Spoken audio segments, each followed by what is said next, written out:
Hey everyone, welcome to the Let Loose podcast, the podcast dedicated to all things Gym Leader Challenge and the Pokemon TCG. I am your host, Jeff Bache, and today we're joined, like always, by another super awesome co-host. We have Lucarin. Luke, what's up, man? How you doing?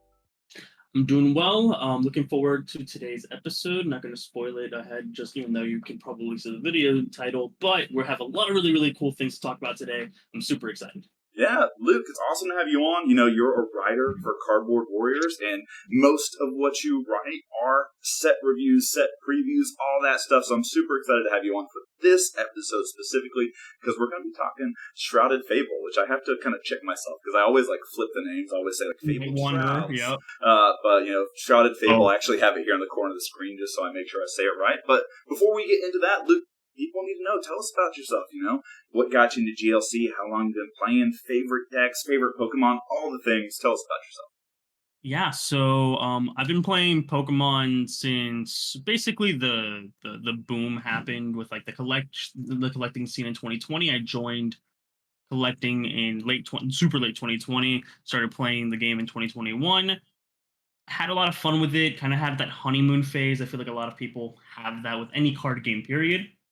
Um, but shortly after, rotation kind of hit, new VMAX came out, and I just slowly but surely started to fall out of love with the game.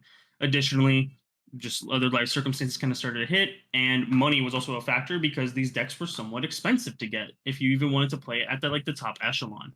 Um, so I kind of took a relatively long hiatus, and shortly after my wanting to come back, a friend introduced me to Gym Leader Challenge, and everyone was playing it. It wasn't just one person. There were at least 6 to 8 different people at my locals in between rounds, because in that format, that like Fusion Strike, Brilliant Stars, Astral Radiance format, they were really fast, and sometimes they were decided as early as turn 2. So even though we had 30 minutes to play, they were sometimes decided as early as 10 minutes. And so because of that, a lot of people just started bringing GLC decks to play in between rounds, and I don't know what that was. So I asked. They told me about it. I was like, that's pretty cool, but I don't really feel like getting into a format. Then they told me, try it. So I did, and I made my own deck list. Almost no real information, minus just the information that was on gymleaderchallenge.com. And I concocted a list, and it was based off of Gardevoir's Shining Arcana. And Gardevoir's one of my more favorite Pokemon. Not my favorite, but definitely like up there. And it was a card that I owned from when I was a kid. So I was like, oh, I don't need to buy this card. Like I can just like build it. So I'm gonna build it with like whatever I have plus this card as like the engine. And shortly after, we ended up having like a small little tournament locally. I did not make top 4, but the deck performed significantly better than I expected, and I realized I was having a lot more fun than I had been in standard for probably close to 6 to 8 months. So as a result, I kind of went all in, and I tried getting my roommates at the time to get into it, who they also used to play Pokemon with me. That didn't really work out, but at the end of it, I was like still hooked. So I was playing all sorts of things. I was playing online. I was deck testing I was just testing against myself. I was proxying cards left and right. That dormitory, man, that printer, I ran it through so much. But yeah, I started playing GLC in 2022. In the summer of 2022 was when it really popped off. I then attended 2 local tournaments, and where I believe both of them I played Water Spread Water. Back when Amazing Rare Kyogre was still in format, but my deck wasn't built around the typical AR Kyogre builds. It was more so. There's a very old video on Tricky Jim's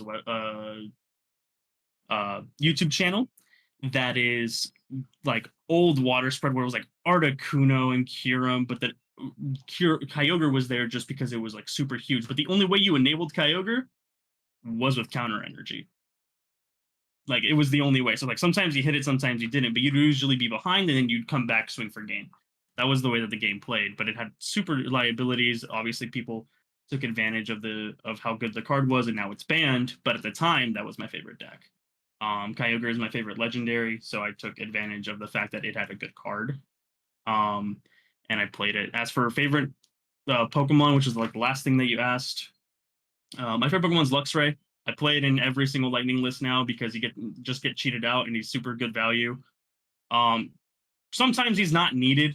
He's definitely like especially like right now, I'm cooking up some Turbo Raikou lists, and he's not needed in that list, but for my sake, he's a mandatory staple.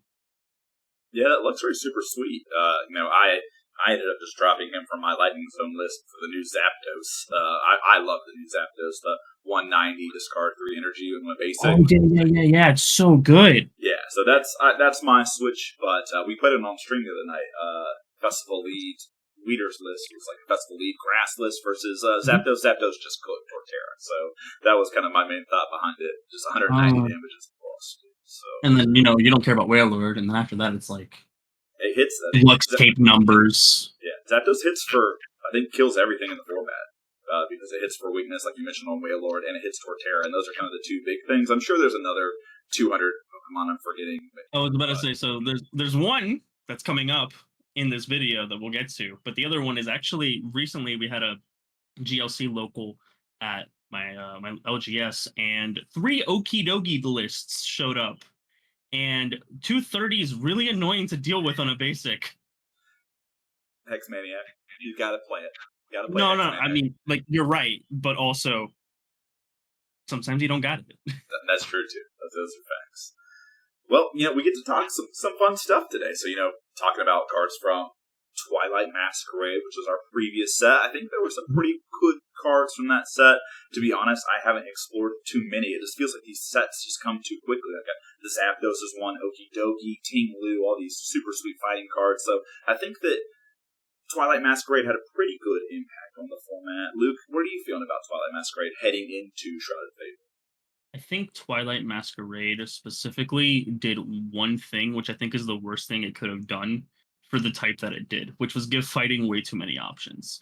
Fighting got a ton of different things, but it doesn't fix the overall problem that fighting has, which is consistency. I got kind of roasted for that comment on my set review. I was like, hey, Okidogi is a busted card, but it doesn't fix any problems that fighting has had. So I'm glad that you're here echoing kind of I've been saying it for a while now. Like, I've played Hitmonbros, I've played Coal Madness, I've played New Doki lists, I've played a lot of different fighting lists. I think that if you give Hitmonbros a draw engine, it's the best deck in the format nonstop. Pretty much, just like hands down. It doesn't. So we play a bunch of fetch supporters and stuff like that in order to try and as much as possible increase consistency. But I mean, I'm pretty sure Andre Castella himself has like echoed that opinion that like Hitmonbros is good, probably like top 5 decks when it really wants to get going, and he's made the deck super concise, and it's really good. With that said, give it a draw engine and it's like not even contested. Yeah, I would agree with that, but I'm obviously a little biased. Hitmonbros is one of my favorite lists too. So no, for sure. Yeah, Twilight Masquerade gave fighting a lot of things. I feel like a lot of other decks just didn't really get a lot. Dragon sees some stuff. Flapple has been a huge thing locally. As a result, people have been really cooking with Flapple. I've seen some lists online also cooking with Flapple. So Flapple is definitely like has cemented its way, but it's still not enough of a deviation into the fact that you can just say, oh yeah, okay, but it's just Dragon playing Dragon Drampa, and now we're playing Flapple as well. Like, it's not enough variety, and it's also not the biggest power swing to the point where we're starting to talk like it's 2022 again, and we're saying, oh, Dragon's best deck in format. Like, we're not there in those ages either. Yeah. Well, I mean, there were 3 Dragon deck lists in the top 8 at NAIC, so just throwing out there might not be there yet, but we've got some very skilled Dragon players out there. I would make the argument that maybe Dragon players are bad, and when Dragon players are good, we start getting really good stuff, and that's myself included. I'm bad at Dragon. I know I am. I've bricked and done so many bad things. I'm just like, man, why am I running this card? And then you realize 4 games later, oh wait, it's because I was supposed to play it like this. Just how it goes. Yep. Those are facts. So Twilight Masquerade, good set. I mean, we had great set. Paradox Rift, right? Like Paradox Rift, I felt like was a little bit game changing. Do you think Twilight Masquerade, we could say, has had a similar impact? Is it just a touch below, or do you think it's significantly below where Paradox Rift was? I'm gonna be real. In the same breath, and where I say Paradox Rift, and when Weeder posted my set review and made it on Twitter, it was like the set that changed GLC forever. And Paradox Rift really did do that. It didn't actually do it to the extent that I thought it would until much later. Um, I don't know if it was just because people were scared of like the inconsistencies of like turn one Devo or turn one Evo TM or whatever it was, but like the deck has whatever, or more than likely is that it was missing one important card. And I would say almost truthfully, and it's such a skewed argument, but Temporal Forces is almost more impactful than Twilight Masquerade, and that is only because of Buddy Coffin. Yeah, Buddy Poffin's pretty busted, and Buddy Yeah, like Poffin. I feel like Rift was up here and really, really impactful, but people were scared because we had to play Battle VIP Pass. But once we had Poffin, suddenly everyone saw what I was talking about back in November. And I'm going to be honest, I would maybe even go back. It feels like everything that Pokemon has printed since Scarlet Violet, like getting Arven in the first Scarlet Violet set was kind of like setting us up because now we have Buddy Poffin, TM Evolution, TM Energize, like just off of Arven. Like Arven in itself, and I've got an article coming out about how I think Arven is the best supporter. So segue, and a little bit of talking about myself here, but I think that Arven has maybe become one of the best, most flexible supporters, and it's for these other sets. More cards get printed that make Arven seem good, and they're from these sets that seem busted. So, hey, I'm excited to talk at least about maybe what Shrouded Fable is going to do. I don't think, and I don't even think I need to, I know that it's not going to be as impactful as the last couple sets we've had, but there's still there's some bangers in this set. So let's talk about it. We'll talk about it once we get to the trainers. I think I might have something to talk about why it might be more impactful than you're giving it credit for. All right. So Shrouded Fable is coming out August 2nd. So we still got about a month to go until it's there, but we know Not even the cards about that right on a month. No, right a month. Oh yeah, it's July 2nd. Yeah, it is. On the time of recording, not on the time that this is posted, to be fair. Unless you do. It's up on Twitch. People can watch it now. True. But yeah, Shrouded Fable, so coming out in exactly a month. Yeah, and got to give a shout out, I don't know what it is about Pokemon spoilers. They're hard to find, but there's one man and some other people out there that are working really hard to make sure we get translations early. And so all the cards I use are from Justin Basil. Shout out to him for the second time for our Shet review. Awesome job. Reached out to him to ask for permission. He gave it, but we just had to give him a shout out, and he's doing great stuff. So check out Justin Basil. Check out his website. It's got awesome information, and it's got all these cards we're going to talk about today. Yeah, the greatest thing about Basil's website for people that haven't used it is that it has these proxies. You will see a couple of them. There are English. These aren't English proxy or English cards that have been revealed by Pokemon themselves. These are proxies that he goes through the effort of making look really, really clean so that we can test in paper as early as possible once they come out. He only does the relevant ones, and usually they're standard skewed. But at the end of the day, he does phenomenal content. He makes it super great, and he also does plenty of the translations. The only other person that does it like equally as him is like Twain Lay, and both of them incorporate their findings and their translations to Poke Beach, which is also another source. So yeah, Justin is phenomenal. I love their work. Yeah, shout out to him. Good work, Justin. We appreciate you. All right. Starting with grass. We always start grass. I don't know why. It just seems to be the case. I think maybe in the Justin Basil website, grass is the first one listed. So it's actually it's the order of the things. If you notice, every set minus 151, every single card is printed at the same order. All right. Yeah. So grass is always the first ones. Your crass cards are always the beginning of the set. That's why like Tapu Bulu here that we have is 06 out of 54. Grass cards are always at the beginning of the set. Makes sense. Bulbasaur was 0-1. Yes, sir. All right. Well, hey, you said the name Tapu Bulu here, and I think this card's going to be pretty good. So here's what it is: 140 HP, 3 retreat cost, weakness to fire. But for 2 grass energy and 2 colorless, you have Woodhammer, which does 220 damage on a basic.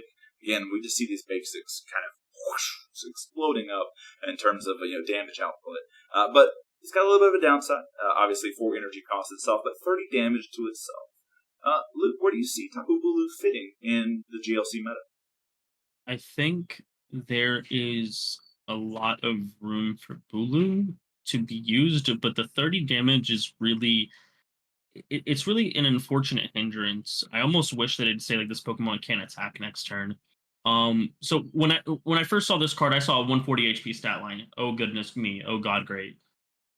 Because it's no question if you consume any sort of magic or not, sorry, any sort of GLC content, that the magic number, that's where the word magic was coming from, is 130. And 140 cards are notoriously difficult for certain lists to deal with, especially when they pop off early.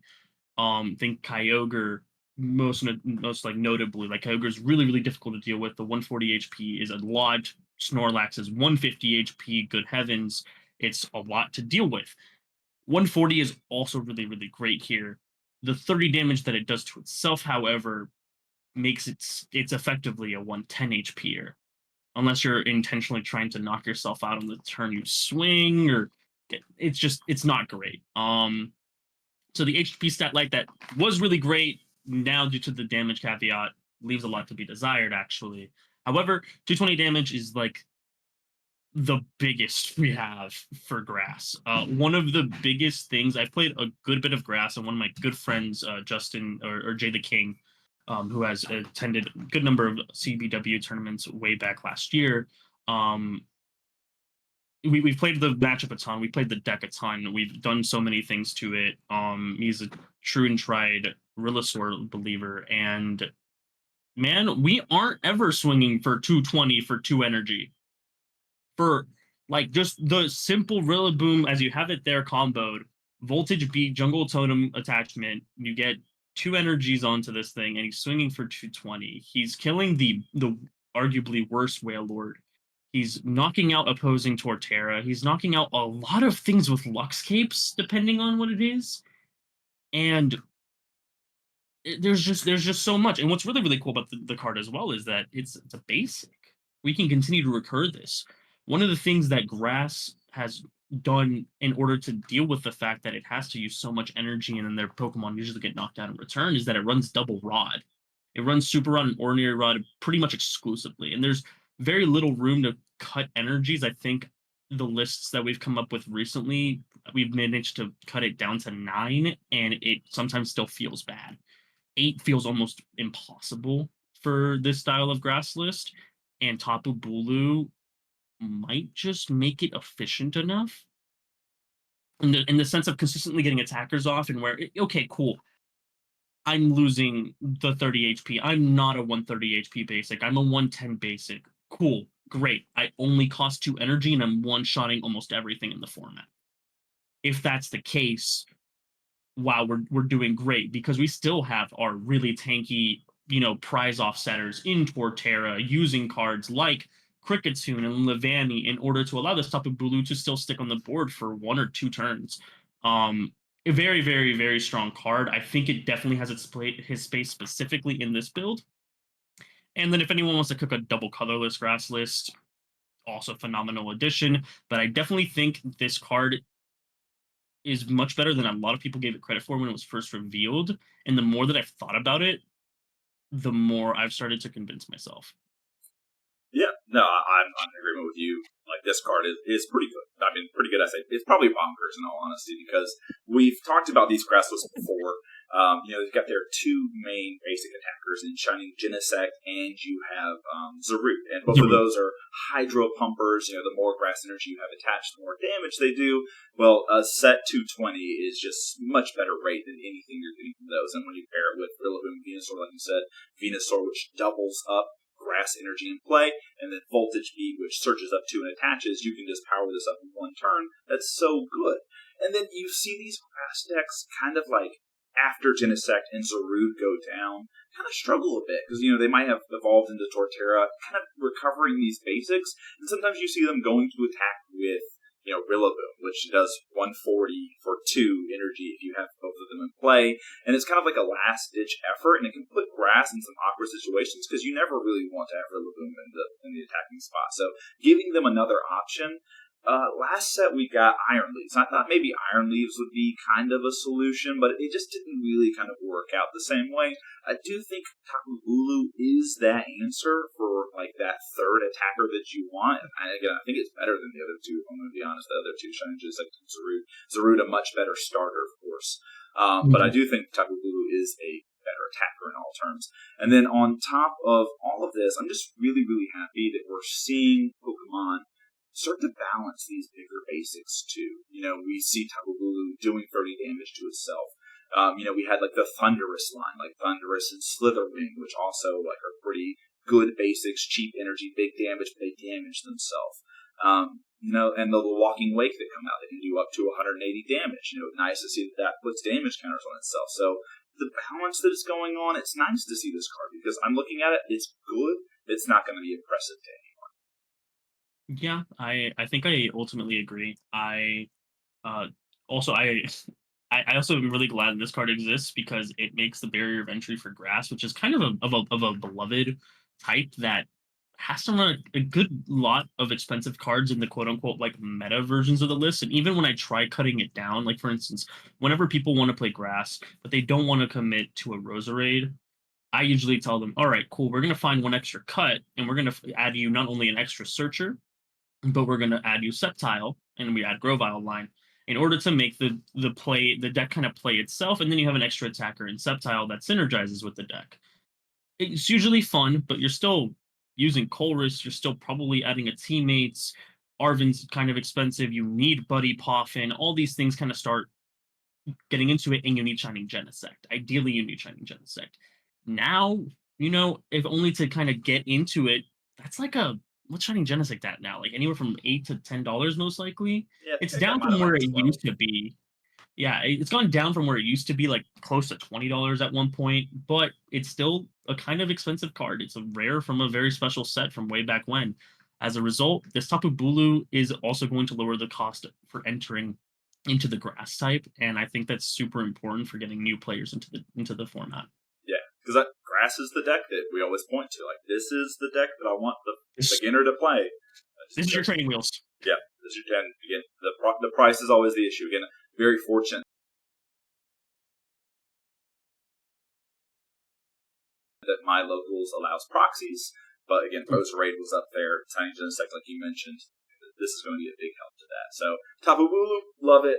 I think it's going to see play. Go ahead, buy your copy, get it, trade for it on the day. Buy a couple. Yeah, you're gonna. All right, the second grass card we're going to talk about, I'm a little less sure about. Do I love the card? 100%. But this is where you're going to come in, Luke. You're going to tell us all about it. So we've got this new Decidueye. And Decidueye, there's been a couple of playable ones that we've seen, like specifically in grass spread list, that maybe have fallen a little bit out of favor. So Decidueye sees play. There's a pretty good Rowlet. So again, I love that Rowlet that synergizes well with Birdkeeper. But here's the Decidueye from Shrouded Fable. So 150 HP on a stage 2, 2 energy retreat costs. Again, always got the grass type, weakness to fire here. But you've got 2 attacks. The first attack is pretty decent. Maybe not so great on stage 2, but draw until you have 7 cards in your hand. And then the second attack is actually just pretty bonkers too. It's a strong shot, 170 damage. It's 1 green energy, but of course you have to discard. So it's effectively 2 energy that gets worse over time unless you have like a training core or something to kind of recover and go into play. So what we see with this card is good attack and roll compression in the fact that it can also draw you cards. But I don't know, Luke. Tell me about it. What do you feel about it? So I think that I think it's not a matter of the fact that this Decidueye alone is a bad card, okay? I don't look at a stage 2 that has a effectively 2 energy attack doing 170 with no ability, only 150 basic HP points, and I go and I say this is a good card. I don't do that. However, it evolves from Rowlet. And Rowlet adds a lot to really explosive grass lists. And the fact that the Rowlet now can turn into something that's equally as explosive later on into the game is something that needs to be mentioned. It's not a matter of the fact that this Decidueye alone is a card. It's the fact that it evolves from an already good card, that it already sees play in quote unquote like cheap attacking grass lists that utilize this jump bluff and this Dipplin on screen. The Dipplin's a new addition, of course, but there have been decks that have been abusing jump bluff and other cheap grass attackers since I've been playing online, so about a year and a half. It the deck's only getting better. It's consistently has its deck's consistency with Dipplin and then Thwacky, which some people have been opting to use. That little package has only gotten better because like you just get to get the cards that you want. And so if you're already running this consistency package, who's to say you're not going to get your basic grass energy in your hand and able to do it multiple times a turn? Who's to say that you're not going to be able to, get the boss that you need in order to slow the pace of the game down and use Featherstock in order to draw 7 cards into your hand? You can effectively you can also, in a way, depending on if you've dealt with your opponent's board state or not, which the deck is really good at doing so because you're taking out so many cheap options early. Okay, cool. Now they're on a little bit of a comeback. They've been building up their hand. You haven't really let them do much. Here, get Iono'd, get Marnied, and I might be ahead on prizes, so I'm getting less value off the Iono or the N. Cool. But now I have exactly what I need. I'm gonna try my best to lock you out. Maybe an unfortunate rope or whatever else needs to be done in order to make you have 1 extra card in your hand. And now I'm gonna draw till 7. Go next. It's so good at what you said, which is its roll compression, and just the fact that it evolves from Rowlet in a deck that already runs stage 2s. The deck already wants to run rare candy. It's good. It's good. Yeah. And, for people who might not know, because we don't have the Rowlet up on screen, the Rowlet, I can't remember the name of the ability, but basically if you Sky play Circus. Sky Circus, if you play Bird Keeper that turn, you can use its attack for free, and it's 3 colorless energy, and it does 60 to anything. So it's a great kind of early game donker. Can take out like Sobbles or Rimmeraids on the bench to kind of slow your opponent down. And like you mentioned, stage 2s in grass, evolution Pokemon in grass are just at such a premium because of Torterra, right? So like if you want another stage 2 in play, here it is, and you get the added luxury of running around it. To be fair, they also have the best evolution search in the format that makes it not that bad to play. Like it definitely hurts your consistency, your pricing hurts, but like if there's ever been a deck that can run 5 stage 2s in the Meganium box, it's it's grass. Oh yeah, love me some grass. So Decidueye, it's gonna see play. I think. I don't know. It's not going to be in like the uber competitive list. Because when I look at grass, it's like, hey, there's Rillasaur, and then everything else is kind of like a parody of what Rillasaur is. But I do think that Decidueye will be fun, especially in these festival lead decks. I'm hoping that these festival lead decks will put up results, start getting a little bit better, more tools with new printings, and then we'll sit here with like maybe 2 really good grass lists. There's a lot of fun grass lists. But again, if you're trying to win a tournament, you're probably just playing straight Rillasaur. I disagree with that, and it's because of this card right here, baby. All right, well, this card is great. This card is great, but I mean, the card itself isn't great, but the fact that we finally have it is great. And so we have Joltic, and Joltic is nothing special. 40 HP basic, 1 retreat cost, weak to fire. For 1 energy, you have Splashing Dodge, 10 damage, plus a coin flip to prevent all damage and effective attacks next turn. So, not great, but we've never had a grass Joltic before. All the other printings have been lightning, which if you've been keeping track of spoilers, there's a lightning Joltic that's going to be game-changing, maybe coming up in a bit, but we'll save that for a whole other time. But grass Joltic, you excited, Luke? So my best friend, my in the future best man, all right, plays Celebi and Rapid Strike Jump Bluff. He plays Grass Spread. And we have ironed out all the kinks. That deck, was made a good while ago. I'm pretty sure, if not by Baba, the list that most people kind of started running was from Baba. And a lot of people have kind of just taken after that. Some people were still running the Levani, some people were running other things. But as the Scarlet and Violet has come out, and we've gotten Arvin to get our tools. We've gotten the super errata that really, believe it or not, actually mattered for a lot of like sequencing in the deck. Um, we're getting like Nightly Stretcher, which is actually kind of huge for the list as well. That's a spoiler, but we're getting Nightly Stretcher. We've had so much stuff in the list that getting to Blindside. I forget Blindside. Blindside was a huge addition to the list. So as a result of this, we've managed to get this 60 down to an almost perfect like 56 cards. And the 4 cards that we were thinking of cutting were the Decidueye line plus Birdkeeper. And that's kind of like blasphemous.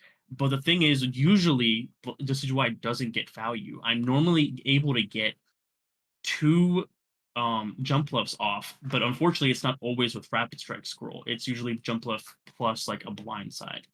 And once we have that, it doesn't fit the math perfectly, but Decidueye is too slow. That's where Galvantula comes in. And it is so good at doing exactly what Grass wants in the in-between turns where you're trying to get your jump bluff back online, and it just does 30 damage to 2, and that 30 damage is huge. Now, not only are you trying to stall for time with Celebi now, where you're doing 10 everywhere, but we have no manipulation. Sometimes you're doing way too much damage to certain basics because you're going to knock them out with Rapid Strike Scroll, or you're going to knock them out with blindside anyways. Like, you don't need all that extra damage, but Galvantula allows you to be very, very specific, very particular. It allows so much math. The Applin on top of that makes the 30 damage a 50 in one turn. If you've gotten one Celebi off, it's a 60. There are plenty of evolving basics that are 50 to 60 range that just get eaten by this Galvantula alive. Unfortunately, resistance, but also fortunately, I'm pretty sure nothing resists electric that is meaningful.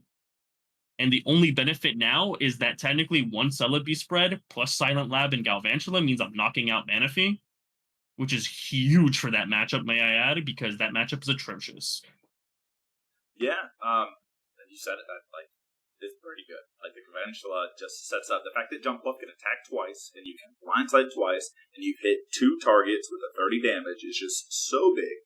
I think the deck is getting a big boost here, and I've been with you. Like, the Decidueye, it's blindside, kind of, like, is what I think about. I can just replace the whole Decidueye line with blindside. So I've been kind of tampering with my grass spread list. I haven't found it. You're going to have to send me your 60.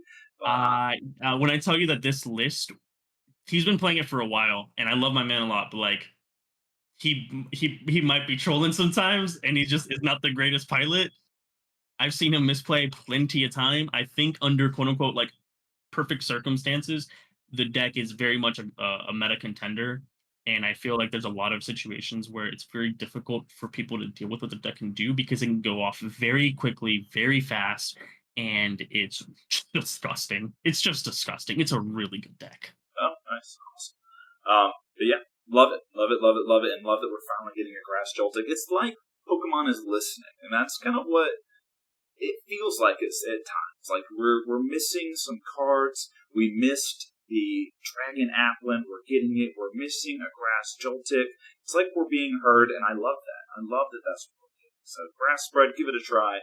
You also get the added benefit of running like one of the few. There's 5 dual types. You get to run a dual type here, so super sweet. All right, moving on to Dragon here, and we got some interesting dragons getting a lot of love this year, and I think we're getting a special dragon set too. So like, it should be. It's just gonna be like better for dragon. So I'm excited about some of these cards, whether or not they'll see play. I don't know. This card right here, I think, is a bubble card in my opinion. So we've got Haxorus here, and we also have the Fracture as well. They're both getting printed. There is an Axew too, but I think there's a previous Axew that we're going to talk about here too. But Haxorus here, the first attack doesn't matter, but it might matter. If your opponent's active Pokemon has any special energy attack, knock it out, which can be relevant in some matchups. The issue always is you can't KO Snorlax, so because it's immune to effects of attacks. So there's close, that. man. So close, right? But that's okay, because the second attack does KO a Snorlax, as long as it doesn't have like a luxurious cap attached to it, is Dragon Pulse. So for fighting and a Steel Energy, it's 230 damage. Unfortunately, You have to discard the top 3 cards of your deck, and there's the other dragon card, the Garchomp.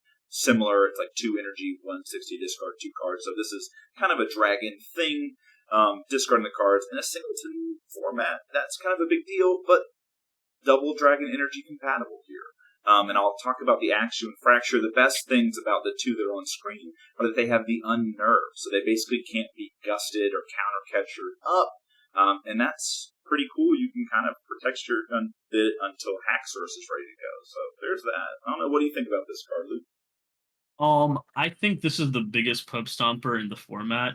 Let me give you a little story. Let me run you down. All right. So I did the first 2 tournaments that I went to when I was getting into the format in 2022.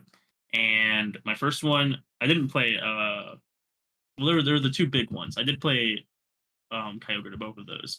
But to these earlier ones, I played my Psychic list. And the first time I had ever sat down, it was against a Dragon list, and I hadn't really played against Dragon before. And my friend Kyle hit Ultra Evolution coin flip turn 2 or turn 1 going second and went into Haxorus. And then he hit me for 160. And then he hit me for 160. And he was doing damage to himself. The only reason why I managed to win, not win, kill it, I didn't win, but I managed to knock out the Haxorus is because he did enough damage to himself where one of my basics was able to deal with him. But it didn't matter. He had the whole board set up. He had Drudigan benched. He had Drampa and something benched with damage. Everything was already set up. In a real world, I just scoop there, but I was trying to have fun. I think this Haxorus is that times 20 because it actually knocks out everything in the format that isn't a Lux Cape. This one shots Wailord, this one shots Dogi, this one shots Torterra. It doesn't matter how big or tanky you're trying to get to, this can swing. Now, is it gimmicky to go on a coin flip and say yes, like Ultra Evolution? Sure. But we've seen coin flips be super, super strong in the past. Not only in standard, but even in GLC. Sometimes coin flips, things like your Cramomatic, things like your wow, what's the other one? X Transceiver. X Transceiver, your Order Pad. Order Pad was the one I was thinking of. I think I completely forgot about X Transceiver. I meant Order Pad, but yeah, X Transceiver too, right? They're really, really good cards usually used. Yes, they're item cards and they get you your fetches, and so they're very, very important in a separate style, but coin flips are just good, man. And not every deck is blowing up on their second turn. So if you're going second, you get the Axew off and you're Ultra Evolutioning, you're in a really, really good spot with Haxorus. And if you don't, well, now you have this Fracture. And this Fracture can be retreated into the bench, and now suddenly it can't be gusted. So now it's just good. Now, if you do fail with the Axew, but it doesn't get knocked out, well, now I'm a little behind. Now I don't want to Ultra Evolution twice in a row. So now I'm just going to evolve into Fracture, maybe put an Air Balloon or a Float Stone on it, make it my pivot. A lot of Dragon decks aren't opting anymore necessarily for Regidrago anymore, so the Float Stone doesn't feel as mandatory on that slot. So you can now put an Air Balloon or a Float Stone in this Fracture, retreat it into whatever your attacker is now for this turn, hopefully a Drampa, and now you just have this 230 Haxorus kind of staring down at you the next turn, and it's kind of difficult to deal with. It's 170 HP. There is no weakness. It's a really cheap attack. Cheap. It's Dragon. But the most important thing is that it doesn't, minus the metal energy, it doesn't do anything that Dragon's not already doing. Dragons are already running plenty of basic fighting copies and other special energies that meet the fighting requirement. That's just one more thing, and it's great. I don't know if it's going to be good enough to warrant, what's the word? Revolutionizing Dragon per se. But I definitely think if you're adding this card into your list, you're not trolling. I think you're going for a very specific strategy, which is I'm either going to stomp you out turn 1. Maybe I'm gonna even play Will, and I'm going to make sure it's a coin flip heads or Glimwood Tangle or whatever it is that you need in order to increase your odds. So either you're going to go towards that strategy, which is pretty gimmicky, I won't deny it, but you're going to go towards that strategy, or you're going to have this really kind of annoying, super big beater that is super, super cheap to deal with. And honestly, it does one more thing that's really important, and I kind of alluded to it earlier, but it deals with Wailord. Wailord's really annoying for Dragon. I don't play the type a lot. I even alluded to earlier that I'm kind of bad at it. But when I do play it, big tanky boys are the most annoying thing for the deck. The deck is really good at hitting 160 ranges. It can't do anything more. That's why Flapple is such a godsend because it allows us to do that. Haxorus is just another tool at doing exactly that.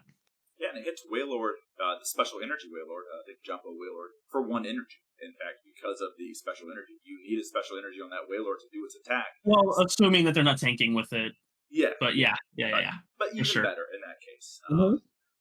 I will say there have been some builds recently that are dropping the Dragonite line for Tatsugiri, which I'm Yep. a big fan of Dragonite. So if you're worried about playing another stage 2, obviously the new printings from Twilight Masquerade, Dracloak and Tatsugiri kind of help you a little bit with, not running another stage 2 if you don't want to. So running Haxorus right besides Garchomp. Again, you've got a little bit of roll compression in Garchomp being your searcher and a good attacker to get you Haxorus, and Haxorus, again, just your big beater, like you mentioned. So I'm excited to see this card.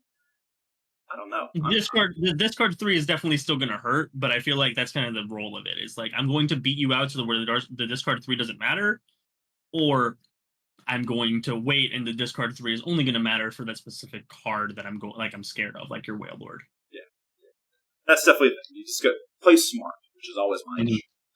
All right.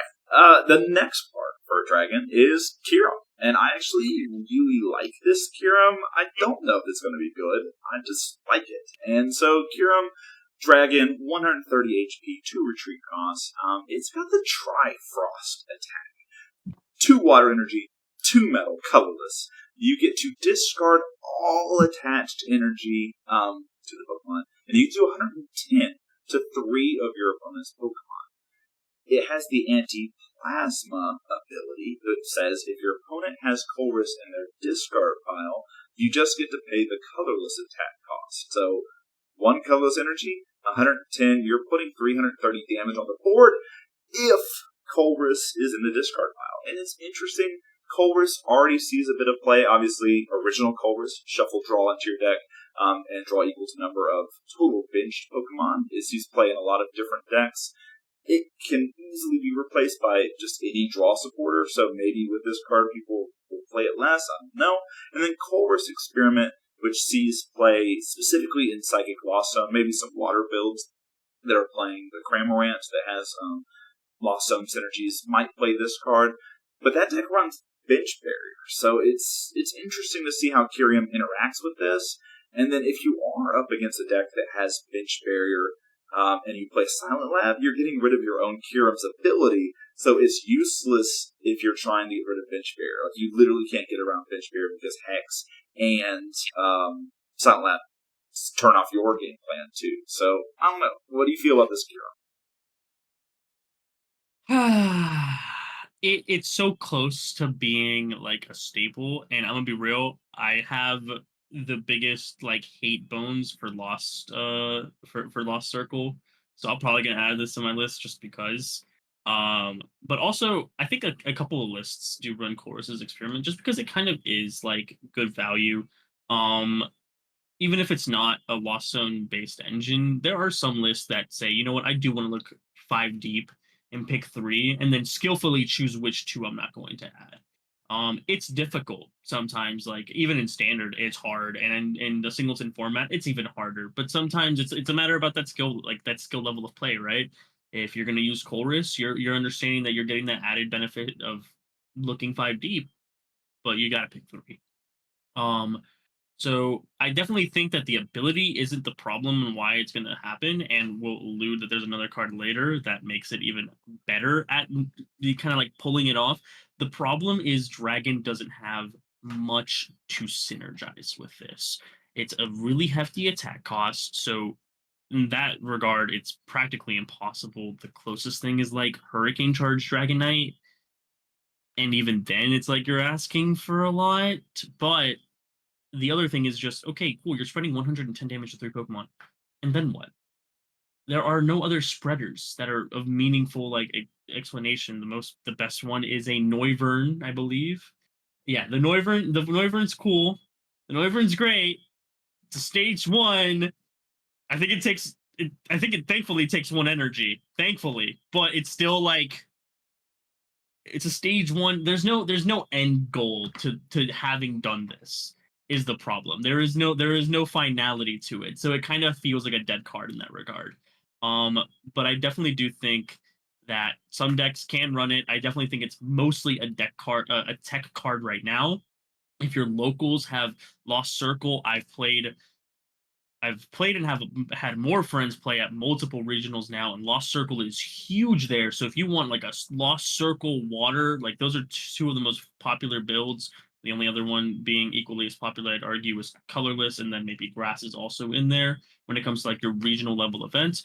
If you want to go like a super hate train canceling Cologne Guzma kind of play on the Mew, like by all means, because like you might end up hitting those matchups and it might end up being worth it. I just don't know how much worth it is, not only in the CBW space, which both you and I kind of manage in, but also at a local LGS space. At that point, it's a matter of kind of just gauging it for yourself based on who you know is there. But once we're talking regionals, Lost Circle's everywhere, dude. Lost Circle's everywhere because everyone likes not maybe not everyone, but a lot of people like playing Lost Box. So being able to just play another format with Lost Box in it with some arguably more busted cards is way up people's alley.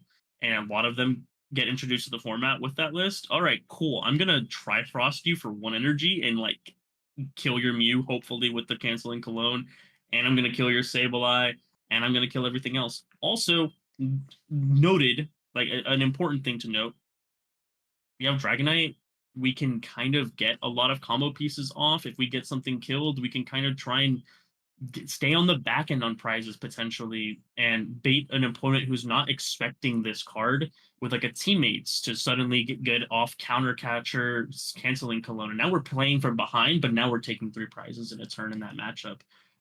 There's definitely lines of play that Dragon has a consistency for, but it's never shooting off as 5 energy Triforce. Not in a million years. Yeah, Consistently, at least. people are talking about it because again, all the points that I brought up about not being able to get around bench barrier in a lot of different matchups, people are like, it just doesn't seem likely. And like you said, Psychic Blossom is really the only deck that you're going to want to use this card against. And even then, they've got so many ways to just put it back into their deck and not use Or it after put they it get on to the top, or put it into their hand. There's so many ways, yeah. So it's real niche. Like you have to expect your opponent not to know it's coming for it to be useful to a certain degree.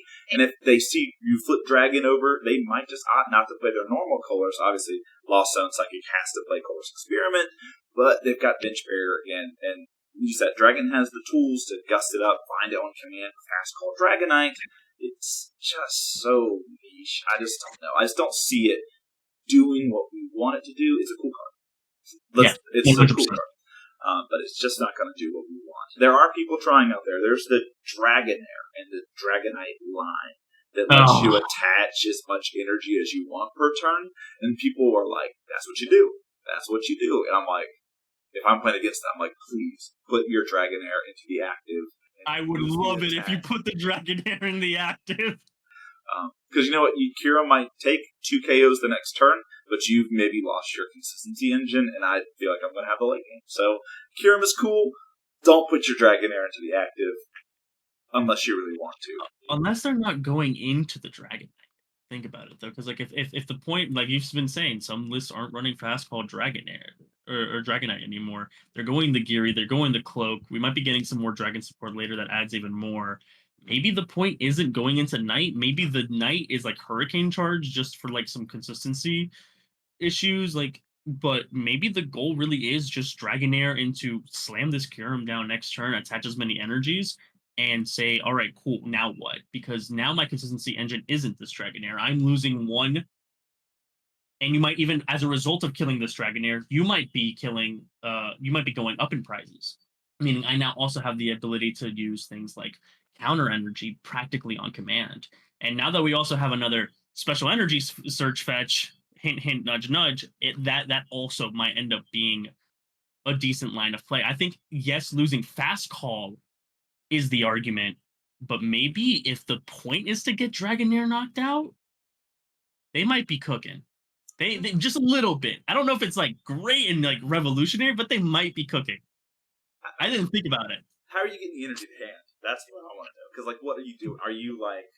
I mean, you can play Capacious Bucket, which is funny because the attack cost is 2 water energy. So you can play Capacious Bucket and you can play Professor's Letter to an added And benefit you can here, play Vessel.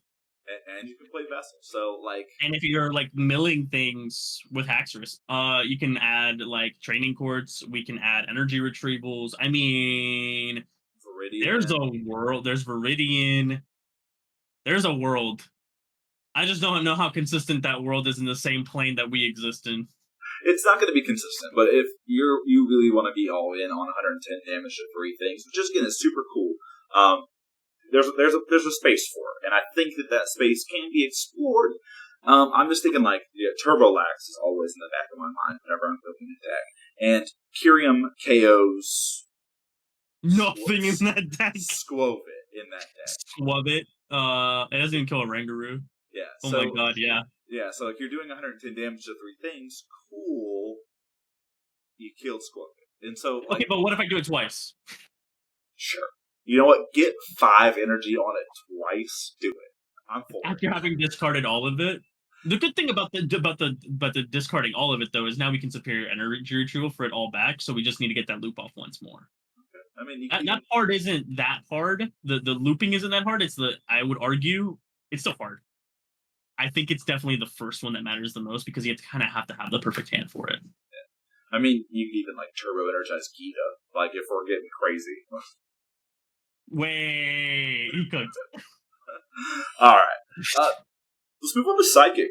Psychic keeps getting good cards.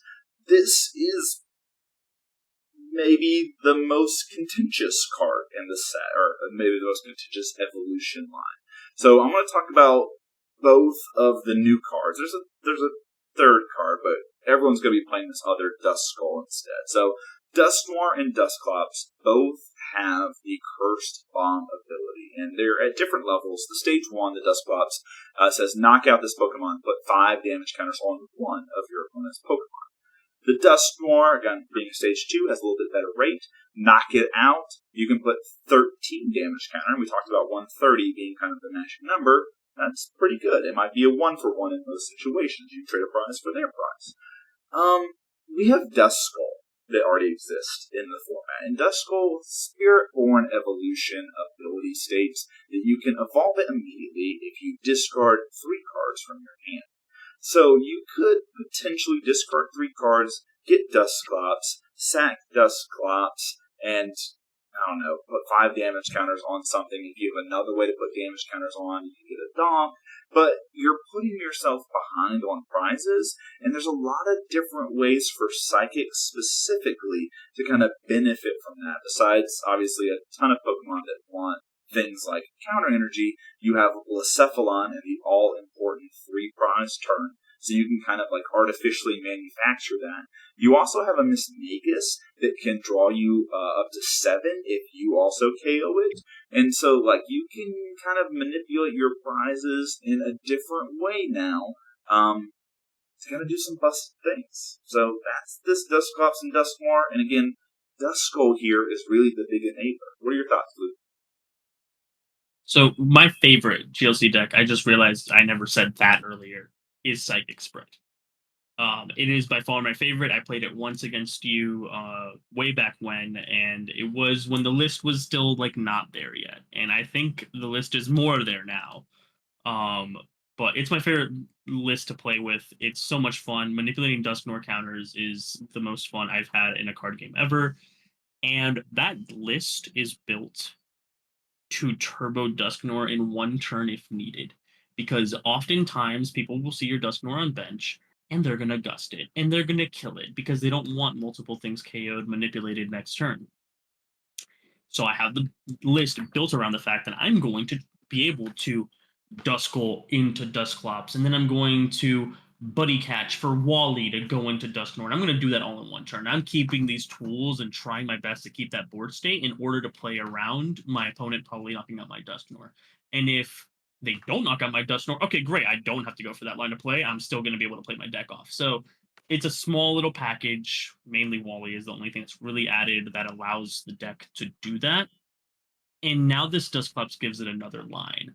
And it's like super niche, but like it exists where you like already have Duskull into Dusclops. You just like have Dusclops on board. You knock out Dusclops. You go into Duskull. Or you Super Rod or Ordinary Rod or Rescue Stretcher, shuffle back in. You find the thing, you Duskull, you go into Dusclops, you buddy catch Wally Dusknoir. And now that 5 is wherever you want. When I first read this and didn't realize that it said one of your opponent's Pokemon, I thought we were in for a whole new treat, especially with the new Dusknoir. Specifically, I was thinking maybe my Dusknoir is completely invalidated. Now I don't necessarily think it's the case, but I definitely think this is the best Dusclops we have. Thankfully, it is 90 HP as well, so it's still level ball searchable, which is something that's really, really important for Psychic. It's important for every list, but like I feel like especially Psychic, like there's just so many basic tutors, like ways of searching out basic Pokemon, but like sometimes those stage ones and stage twos are just really, really difficult. And the fact that it's just continuing the consistency is really, really good. I see multiple ways in my 60 just slotting in this Duskull, slotting in nothing else, and where I can, in fact, get the Dusclops out, get the Duskull out if I've been preparing for this turn, go back and turbo into Dusknoir if I need to. You might not even need to during that turn, but you're also manipulating down a knockout, getting the Blacephalon turn, and your opponent, whether or not they were expecting it, doesn't really matter. It's really difficult to come back from. Yeah, and this is one. So Mahone was talking about this card already in Tricky Gym. I think that he thinks that this card is going to be a problem. He thinks that this Dusclops being able to put 5 damage counters and being active game 1, potentially looping it, like you said, because you can loop it in the first turn of the game, depending on kind of how things end up going for you. That's a god hand. It is seized, but it does seem like a long shot. But like the way that it can manipulate, so I do think he's going to let us play it out. No one's ever banned a card before it's been released, maybe 1 or 2 in the history of TCGs. But I think the Duskull is the card that would get hit, not the Dusclops and the Dustorms and new cards. That's not saying that it's definitely going to happen, but just from some of the comments that Mahone has made in the Region Discord, it could, its potential is up in the air. I'm sad. I'm like you. When I first read these 2 cards too, I was a little sad that maybe Sinister and Dusknoir wasn't going to be playable, but I still think that's the call for me in my deck. So, yeah, Mahone has a very much like he doesn't like it when things can cheat the evolution system, especially when it's not based off your attack. Like Axiu's fine. Hell, even if Axiu said, um, like Ascension abilities are perfectly fine in the scope of things. It's when you're able to skip without while still being able to do more on your turn is where he tends to not like it. If that was the case, though, he would have never banned Research Lab. That's a whole different story. But I think he just doesn't really like that.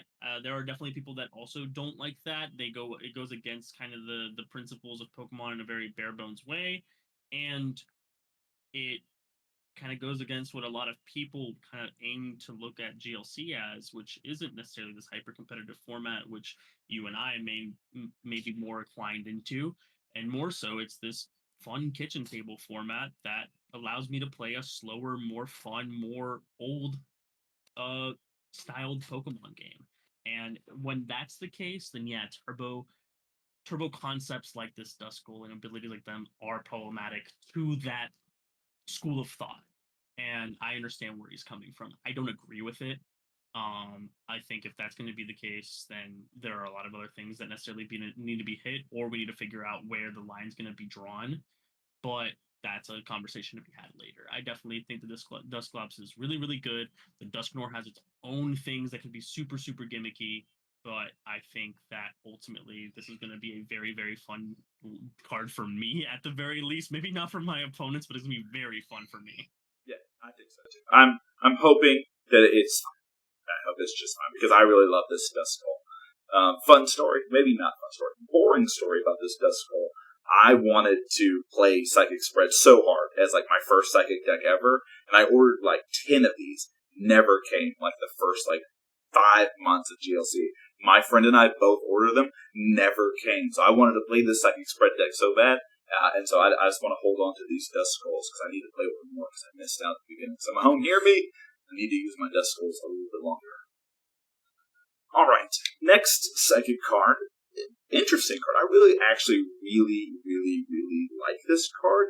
And we were talking about this in the All About That Base Discord, that like this card and any other type, we would all be like, oh my goodness, this card is so good. But the fact that it's in Psychic is like, because Psychic just has a little bit of everything. So we're looking at Cresselia here.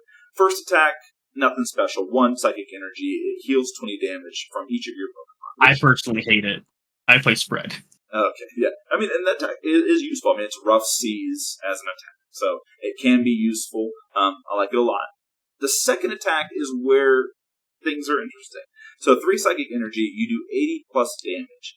You get to turn one of your face-down prize cards face up. If you do it, it does 80 more. And so, we have Latios here. It's similar, 3 energy, 180.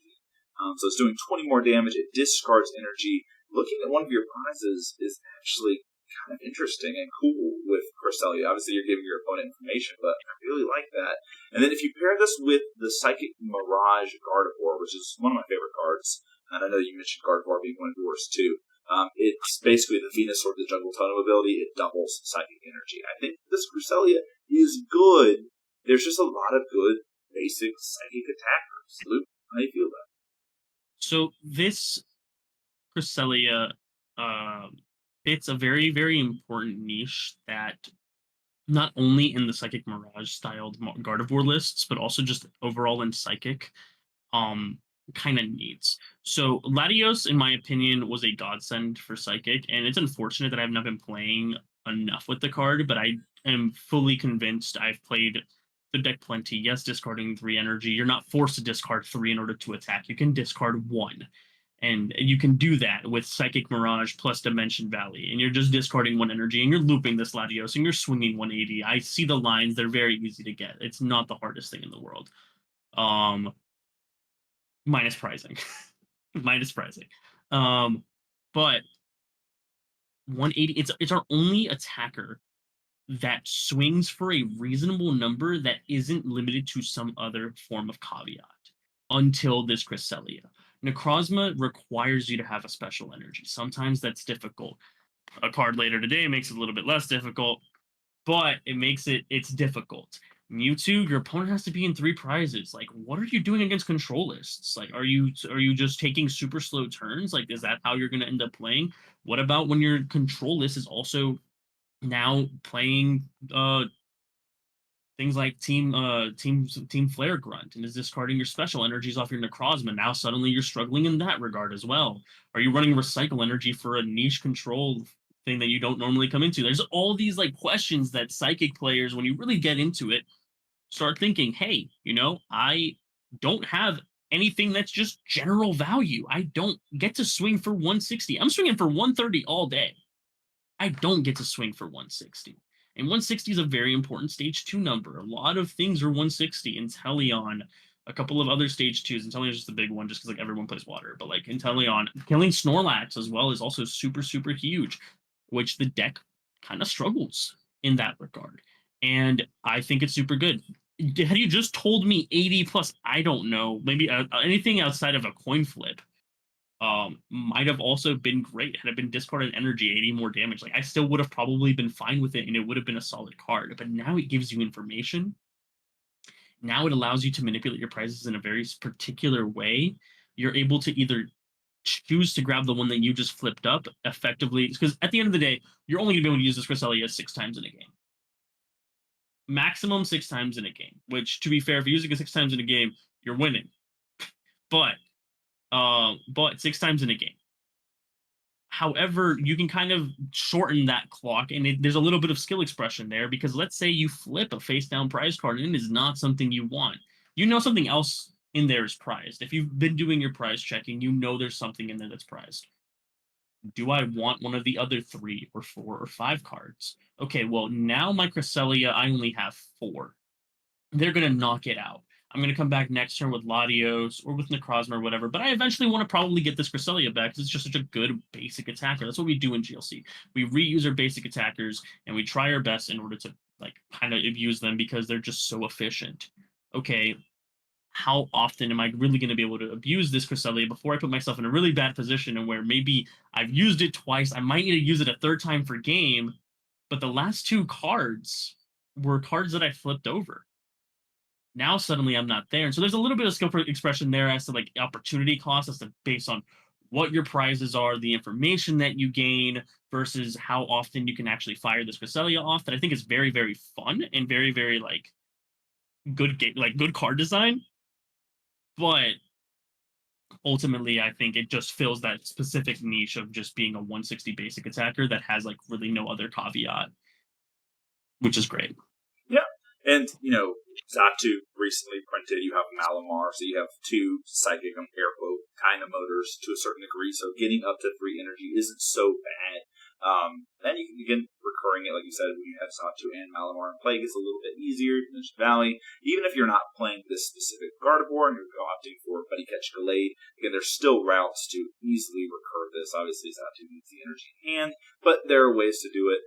I'm just waiting for, and I know it's going to happen to me, and I know it's going to happen to me on stream, is I'm going to flip over a super important basic, and I'm going to take, like, Hisuian Heavy Ball, or, like, something else, like, off the prize, and, like, have, like, a weird situation. Where, like, I've flipped over.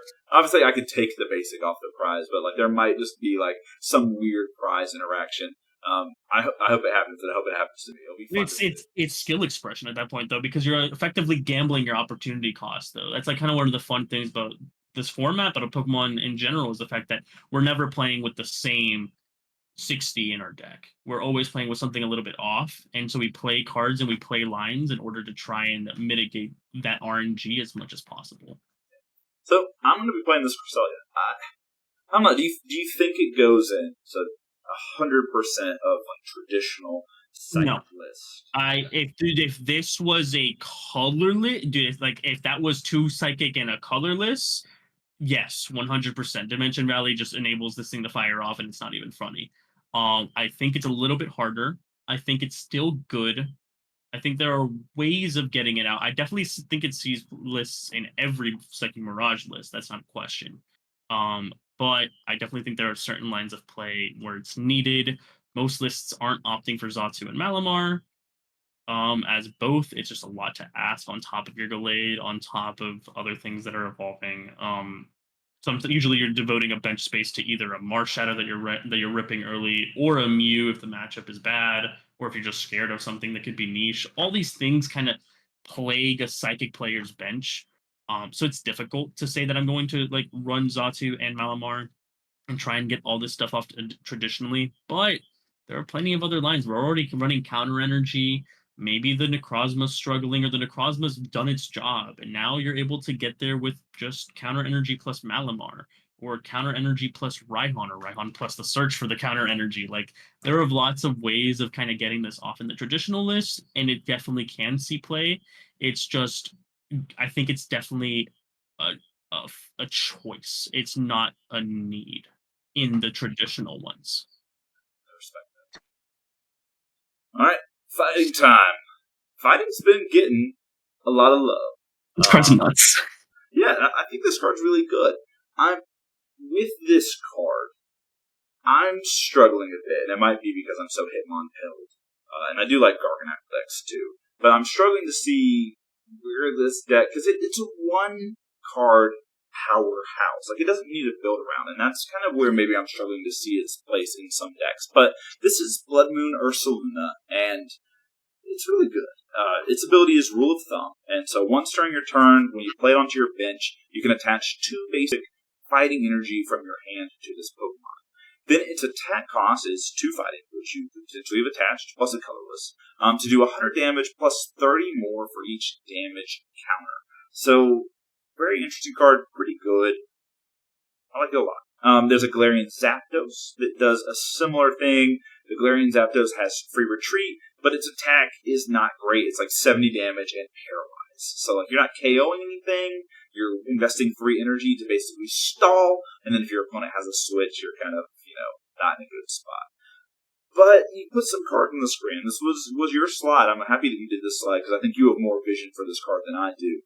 Acerola, Penny, and Luxurious Cape, which are just ways to kind of recycle a Pokemon, all the cards attached to it, and just keep doing things. And if you think about it, you attach 3 energy to Blood Moon Ursaluna, played one of these other cards, those energy come back, you can just plop it back down again. Again, it feels to me like a one card combo. It's like it does it all by itself. So, Luke, where are you seeing this card fit in? Let's talk about the gimmickier thing first, which is the Groudon that's showing up. I had a list when Groudon first got revealed that abused this Galarian Zapdos, and it was not a good list. I'm going to 100% like just put it out there. Your Garganical list threw it under the freaking bridge, like shot it behind the alley. It did everything, all right? Like my list was bad, but it was mainly because Zapdos was so hard to warrant the lack of scoop up nets and all this other stuff, and like having to use supporters and all that. Like it was way too clunky. But now we've got 2 Zapdoses. And so for abusing this Groudon, which was the point of the list in my eyes, your Garganical list doesn't abuse the Groudon. It can, but it doesn't like aim to abuse it. My list definitely did. As a result, I think maybe there's a little bit more like fruit to my old labors, and I'm gonna have to like revisit that. But just like kind of putting it out there, if it's not me who goes back into it, because I have way too many cards that I talk about, if it's not already evident in this episode, I talk a lot about cards. I love this format and I love this game. So sometimes I don't get to test everything that I want. And so this might end up being one of those that I unfortunately put in the back burner for too long. So if you want to test it, I definitely think that there's room for this Groudon Zapdos Ursaluna combo and just trying to loop those off and get those energy cards back into your hand, doing the whole thing. However, where I see it having more meta relevance and overall being a much better card is this Acerola Penny Luxurious Cape combo. 250 HP is a ridiculous number, and its weakness is Grass, which is like half of what fighting kind of hates anyways. So whoopie me, I'm already kind of crying when I flip over and see Grass. Psychic also sucks. It just depends on what deck you're playing though, because there are plenty of decks that are more Grass weakness heavy. There are plenty of decks that are more Psychic weakness heavy, right? I think what makes this card the absolute like just beast that it is the fact that it effectively goes against what fighting struggles with. Fighting needs combo pieces and needs all these consistency cards in order to really get there. And it's not usually based off of the same card every single turn. It's usually based off of 1 or 2 cards, or trying to get Machamp off at the end and then just like kind of tank until the end. But now all you really need is like very few things that we can run plenty of redundancy for. Get this Ursaluna off. Pray you don't start it, pretty much. Um, and now we just need this Acerola. And now we just need this Penny. And there are ways, we've seen it before, where we just play heavy fetch, heavy supporter fetch, Pokegear, Trainer's Mail, X-Transceiver, Cram, whatever else that we need in order to try and get this combo off. And the Lux Cape only makes it that much more terrifying. Now, the problem is he only does 100 damage. But my good boy Ting Lu exists. And also, there are plenty of decks that there are plenty of decks that kind of start crumbling to this card. If you start doing the math, you start realizing like a Gape Jaw Bog, a Team Magma's hideout. You start putting those, and your opponent starts putting these basics down early. All right, cool, but they're at perfect Mudbite range once they finish evolving. At a Ting Lu, you're swinging for 190 on everything that got hit by 30. If you really want, you're already kind of using a little bit of this like scoop up package. You can even add Hawlucha in it, and it's still good. So because you're already having like almost so much of this roll compression, I definitely think there's like just the wall Ursaluna is a concept as is, and whether or not it's to do damage or potentially just because it's one of the biggest basics we have, this could also lead towards control players abusing this luxurious Cape Acerola Penny strategy. Um, in order to just always tank off hits, forcing your opponent to kind of always find their gust, and you're using other things in order to mill them or set up your board in order to do so. That's a little bit harder. Fighting doesn't have the consistency to necessarily do a control concept, at least efficiently. But I definitely think that because this requires so few cards, it's able to work. Hitmon Bros works in the fact that in order to get one attack off, just one, you only need so few cards in your hand. So then you can start playing the other cards to get the other one for the next turn or whatever. You do some draw. You only need a few combo pieces in order to get that turn right and then that turn right. The problem is the sequencing that makes Hitmon Bros hard. This doesn't even need sequencing.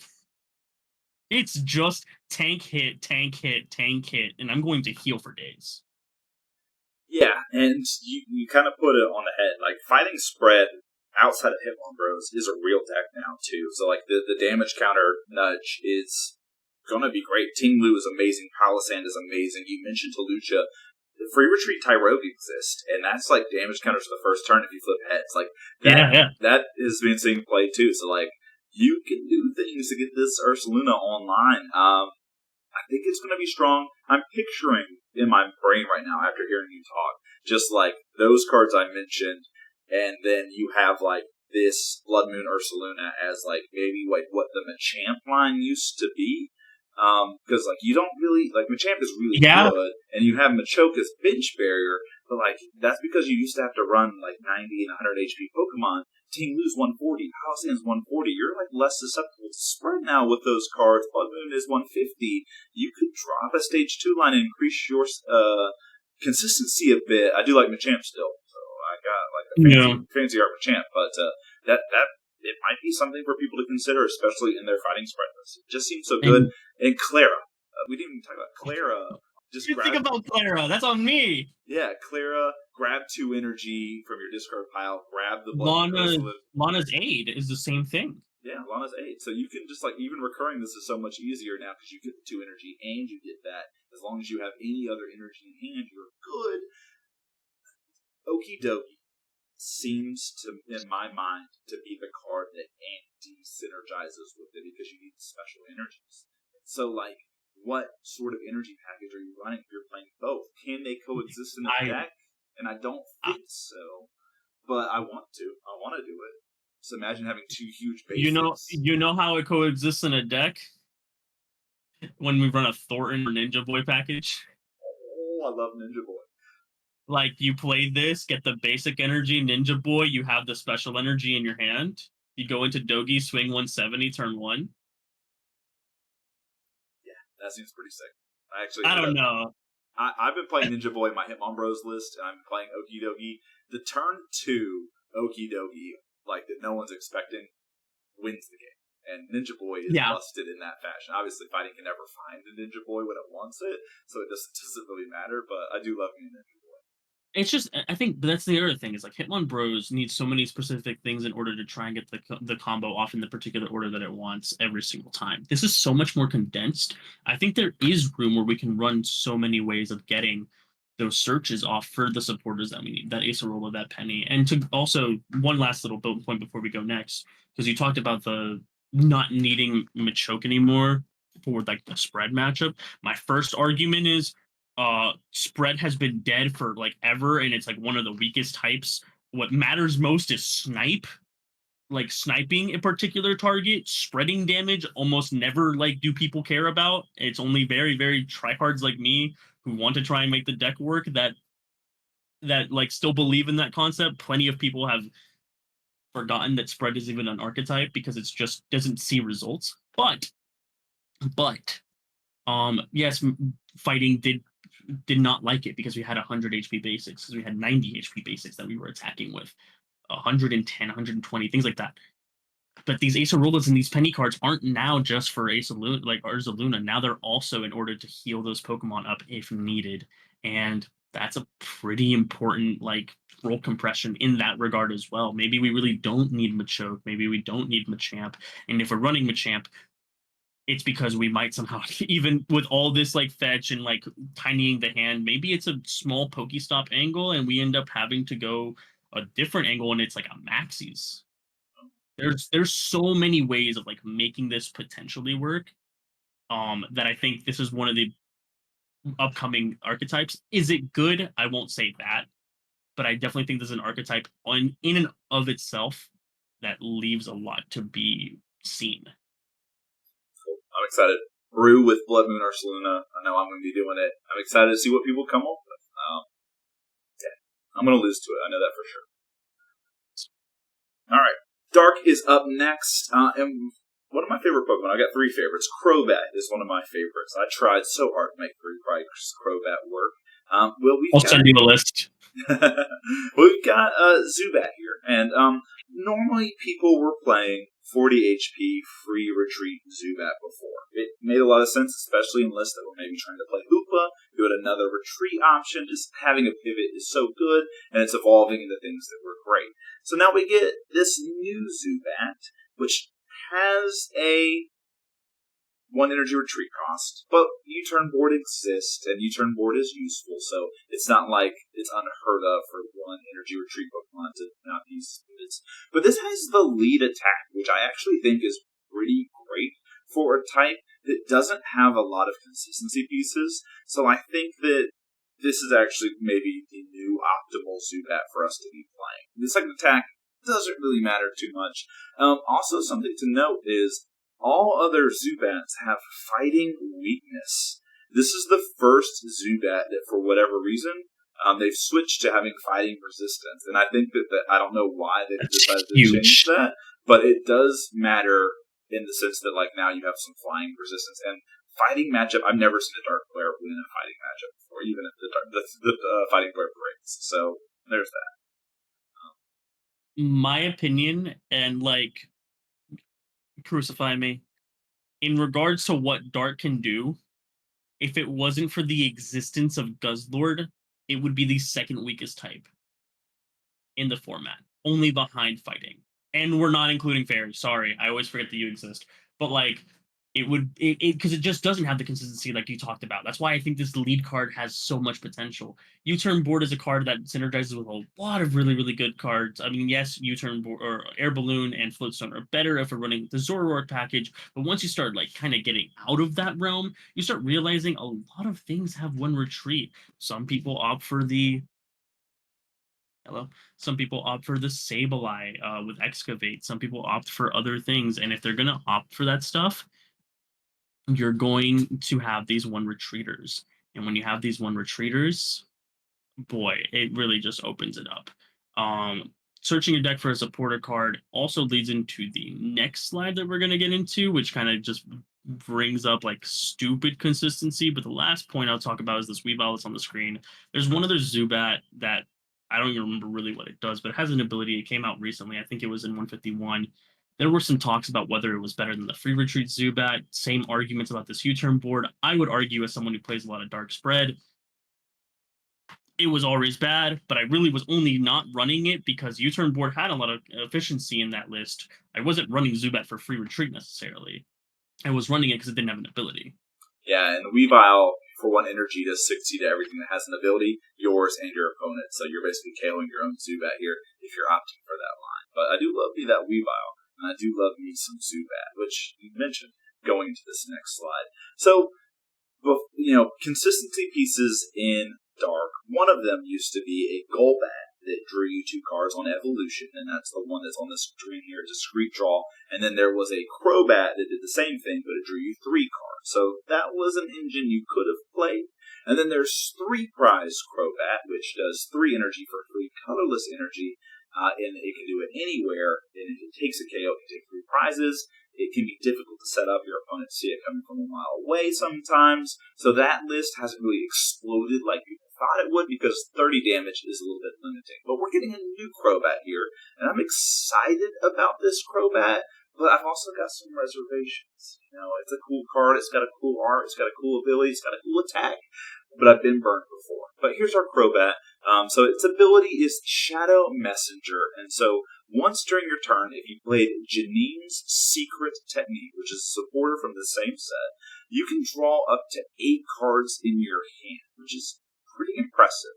And then its attack is colorless, dark energy. It's Poison Fang, 120 damage, and your opponent's active is poison. And during checkup, it's 2 damage counters instead of 1. So it's effectively a 140 attack for 2 energy, and then you can add so many different kind of poison modifiers because they exist in Perilous Jungle and Verbank. Other Pokemon too that sit on your bench do the same thing. So I'm excited about it because I love Poison Dark. Well, Janine's secret technique is not a bad card. It's actually pretty playable. And so it's choose 2 of your dark Pokemon. For each of them, search up a basic dark energy, attach it. If you attach to your active, it's poison. So if you go bench, you're fine.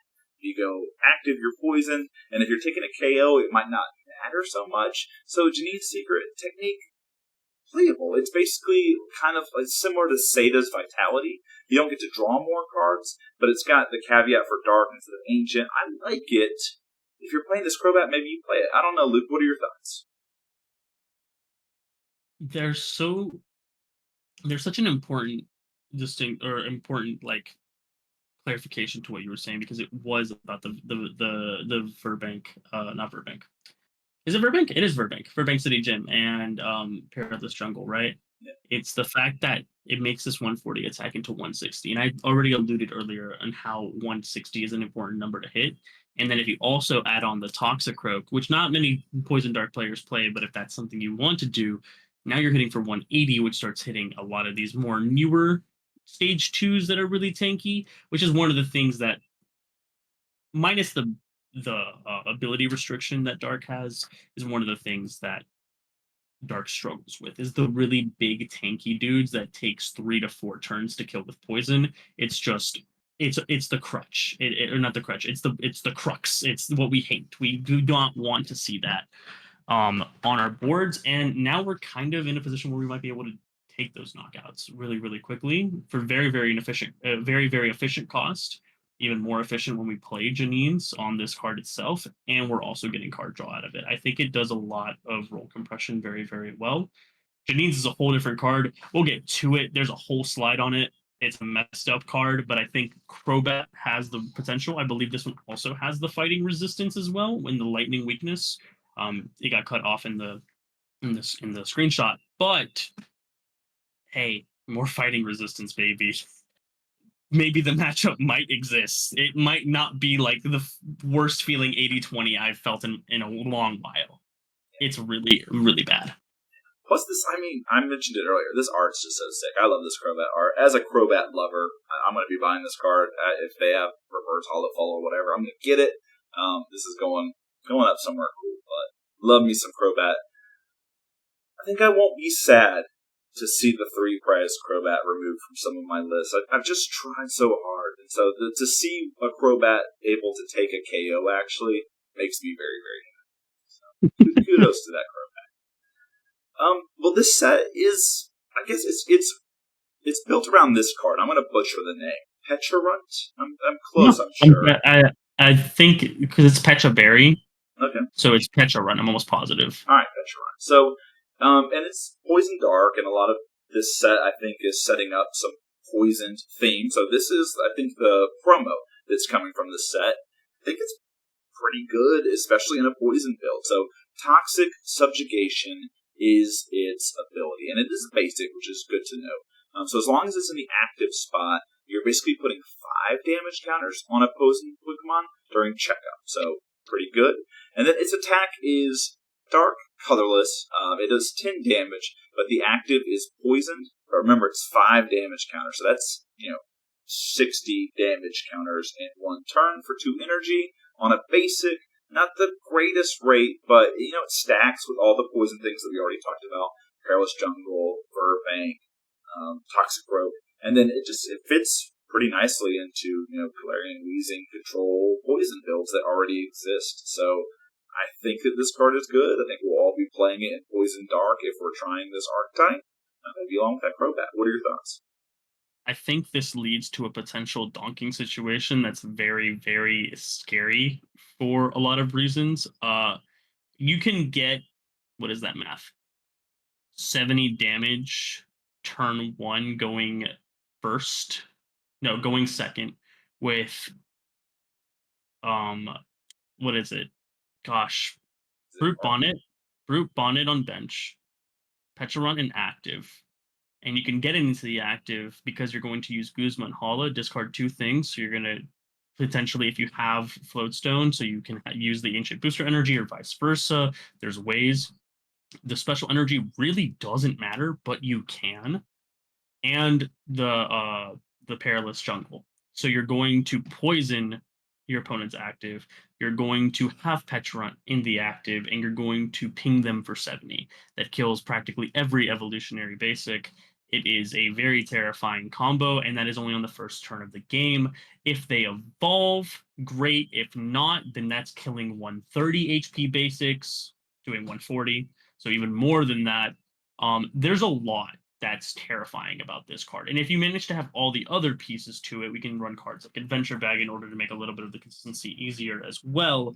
And we're able to get a Janine's, right, off on the turn where we do it, which is asking for a lot. I won't deny it. But if we manage to get the Janines and get the Perilous Jungle out, maybe Stadium Nav finds its way into the list, something like that. We are playing Dark, not a lot of consistency, but if we're looking for high rolls, we got some high rolls. And if you want to build around these high rolls, by all means go for it. You just attach the 1 energy to your active. You're already gonna be probably poisoned anyway from the Brute Bonnet. You attach 1 else from your hand. Now you're doing 10. Now you're doing 80, and now you're limiting them that retreat.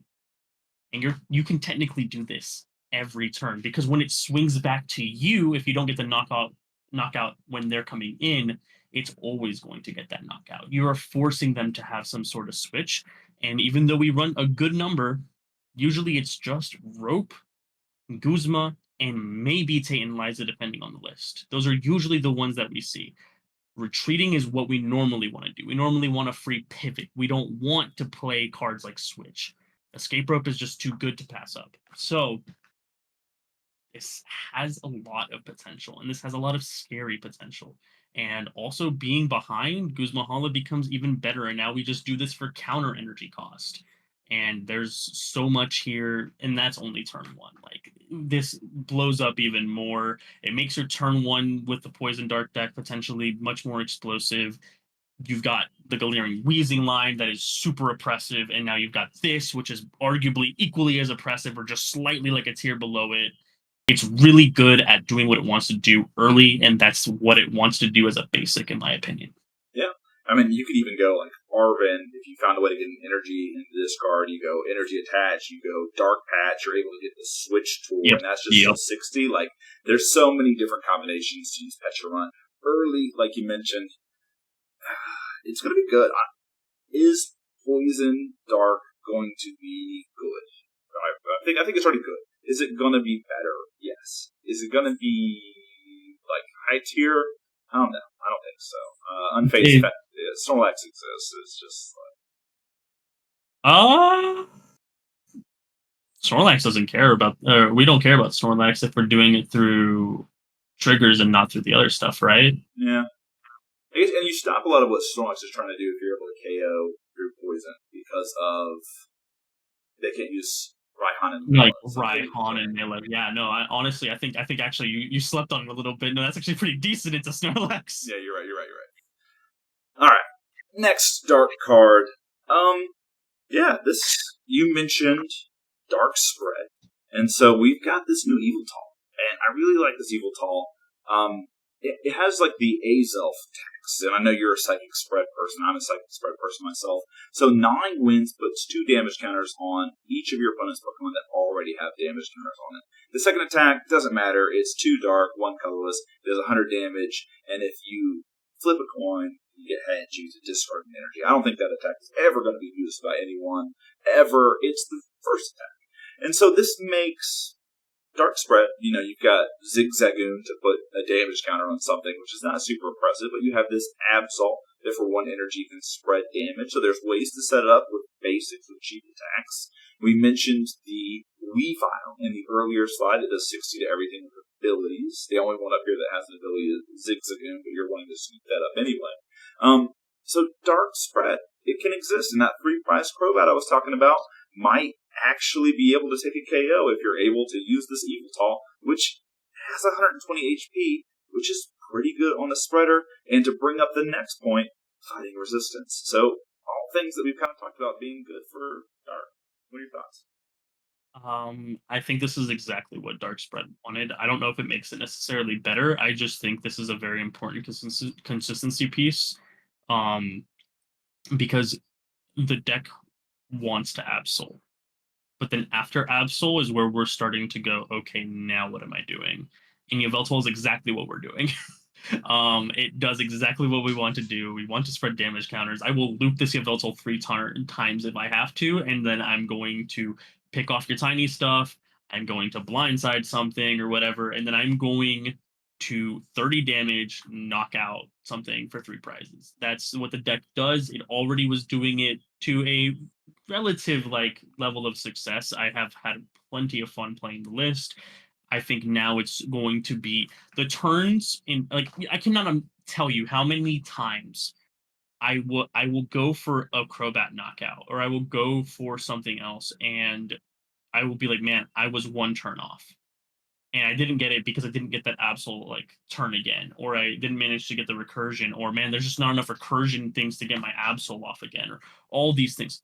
Now I don't need that. I still am gonna run it, but now I have this guy too. So now just the overall consistency, the board presence is so much stronger, and now Crobat might be able to get those kills the turn that it needs to, not at the end of the game. You say, man, if I was 1 turn earlier, I would win the game on the spot. Yeah, redundancy is key. Having more things that do the same thing is always good in your sequence of Pokemon format. So again, just having another option is great. I'm excited. This is a card that I flagged. This is the first card, maybe the second card I'm going to be testing from this set. Evil Talk, kudos to you. We're going to play it. All right. Caparaja. And Caparaja saw a little bit of play before. There's the Muscle Nose Caparaja, I believe that's the name of the attack. Did 220 damage for 3 energy, which is pretty good. But if it had 8 damage counters on it, it couldn't use that attack. And then the second attack healed it a bit, but it had 190 HP on a stage 1, which is one of the reasons why Tanky Metal was playing it back in the day. This Caparaja, I think, is just better, all around, I would say. It doesn't have a conditional attack. Its attack cost is a little bit more. So, let's talk about it. So, Caparaja, stage 1, 200 HP. It's got the ability Gargantuan Body. And so, when it's in the active spot, your opponent can't play stadiums, which is great, especially when you have some of the stadiums that Metal has to offer. Its attack is 3 metal, 1 colorless. It's going to do 130 damage, and then you can opt to do an additional 100 damage, but you can't attack, which is very similar to the Machamp that we see in fighting, who I think has Lariat is the name, Strong Arm Lariat. So we see Lariat again here. I guess that just means you can't attack. Pretty good. And then the stadium thing comes into play because if you're playing heal stadium cards, which Metal has in Crystal Cave, or damage reduction stadium like Full Metal Lab, and you have those in play, your opponent can't bump them with another stadium. If you have this in play, they'd have to find a field blower or maybe play Hex first or something like that. So you get a lot of value from its ability, and then you just play some of these other great tanky metal cards too. So Luke, I know that you're a big metal guy. Tell me about it. My first ever metal list was Tanky Metal, and I absolutely hated it because it was the clunkiest, most atrocious freaking thing I've ever played in my life. However, I come from an era where Corviknight VMAX was one of the most fun decks to play, and it used this Bronzong to a bunch of success. However, a bunch of success in quotes because it never was able to do anything. I feel like in a different life, that card was phenomenal, and I think this might be its different life. The only problem is it's a little slow to get going, and 4 energy leaves a lot to be desired. If this was 3, I think this becomes the. Do I go that far? Does it become the best metal list? It becomes one of the best metal lists, and it's not even a contest. Right now, it's a matter of figuring out how we can roll condense what Bronzong wants to do, what Caparaja wants to do, what the deck wants to do, what Magnezone, if we're going to run it in order to try and get this attack off, what it wants to do, all within a list, and as a result, making it within a usable 60. And that's where I'm at right now. I was actually cooking this up for a local friend of mine, and I immediately started cooking. I was like, man, I wish I had 65 slots. If I had 65 slots, I make it. It's free. This is like a phenomenal deck. But now I'm struggling to find that pieces, and maybe someone else will figure it out or something will be printed. But right here, it's way too good. It has so much potential. The fact that it doesn't require your field, like it basically forces your opponent to have a field blower. But most decks only run one field blower. So if you're using your field blower against my full metal lab and I'm playing metal, that means the rest of my tools are good to go. And suddenly I'm online. And that's the freaking dilemma with this card. It really puts your opponent in a really tough situation. It's really difficult to deal with. I would argue it's almost impossible to deal with if it gets going. That's how Tinky Metal already felt. I think it's just furthermore, and 200 HP is also really good. The fact that it does 130 is the real thing. If this did 100 and then 130 more damage and you can't attack, card's dead on arrival, in my honest opinion. I'm not able to justify it. But 130, even if it's for 4, given everything else the card does and what it enables for the deck, is worth it because at least we can start gusting things up when we're not healing. And then we can knock out Whale Lord. And then we can knock out Okie Dokie. And then we can knock out Snorlax without a Luxcape, but if it's being a problem, we can deal with it. We can knock out these problems that are notorious problems for tanky metal because they not only do they tank a lot, they also dish a lot back. And that's the biggest problem for the deck is getting one shot. Now this deck enables it effectively always has 230 HP so long as you have full metal lab. It effectively can have more. Add Aegislash. This thing's a 300 HP Pokemon just ready to be ripped. It's good. It's just how to make it good. I'm not fully certain yet, but there's potential there, and I believe in this card. Yeah, I'm thinking about it now. Like, how do you get this 4 energy on there? And Metal has the ways. If you're playing this Bronzong, you obviously miss out on the Dynamotor Bronzong. But we have Metang now. I don't know if you want a 100 HP bench sitter in your tanky metal deck, but Metang plus things like Mallow and Cypher Maniac potentially could get you the energy that you need if you're maybe running like a Turbo Energized package. That's like decent. I don't know. So it's just, metal has a lot of ways. The Magnezone that you mentioned, which is basically a rain dancer for metal, is also probably going to be super key in getting this card online and using your video. I think the Metang has like the potential. The problem is just like we're using a supporter in order to get it off. The good thing is the point of this deck is we get energy on one thing and then we're looping it around with Bronzong. So the Metang only needs to hit maybe once or twice, which is to benefit because you're not doing it every single turn and praying that you hit. But one, Bronzong can get gusted. That's very depressing. I think honestly, like if you play this list, you play Luxcape on Bronzong just to keep it alive. Because if your opponent takes 2 prize cards, you don't care about that. You lost the game if Bronzong gets knocked out. Maybe you don't lose it, but it's very difficult to get back into the swing of things. But the other thing is there's a Metagross. I don't know if you're aware of it that has the ability Levitation Field, and it gives all your metal Pokemon free retreat. And that's some really good roll compression because now we're able to swing for 230, switch into another attacker, maybe something like a Dialga or maybe not Zamazenta because it does 220 only on knockout, but something like that. And now suddenly we're able to move those and we're able to retreat for free, so we're not paying retreat costs. And now we're able to switch it with Bronzong into the other thing.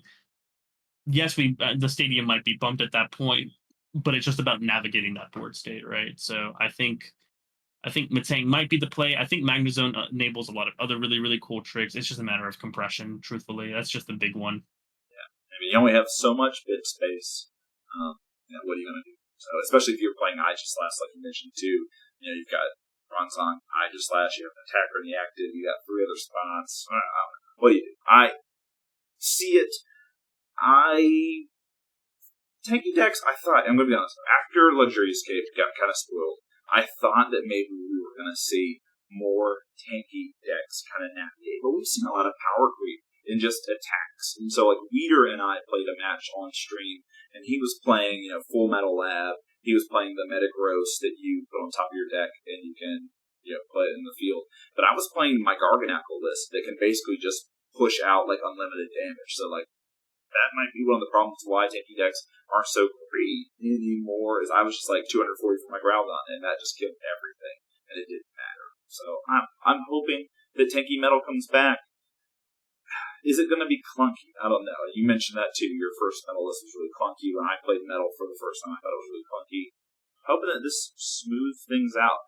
Because getting the other Kakaraja stuck in the active with It was horrible. damage counters on it was the worst. It was the worst thing. At least we can still attack. Worst, like even if I'm getting knocked out next turn, I can at least still attack and get a knockout and say I'm going out swinging. That card is dog water, man.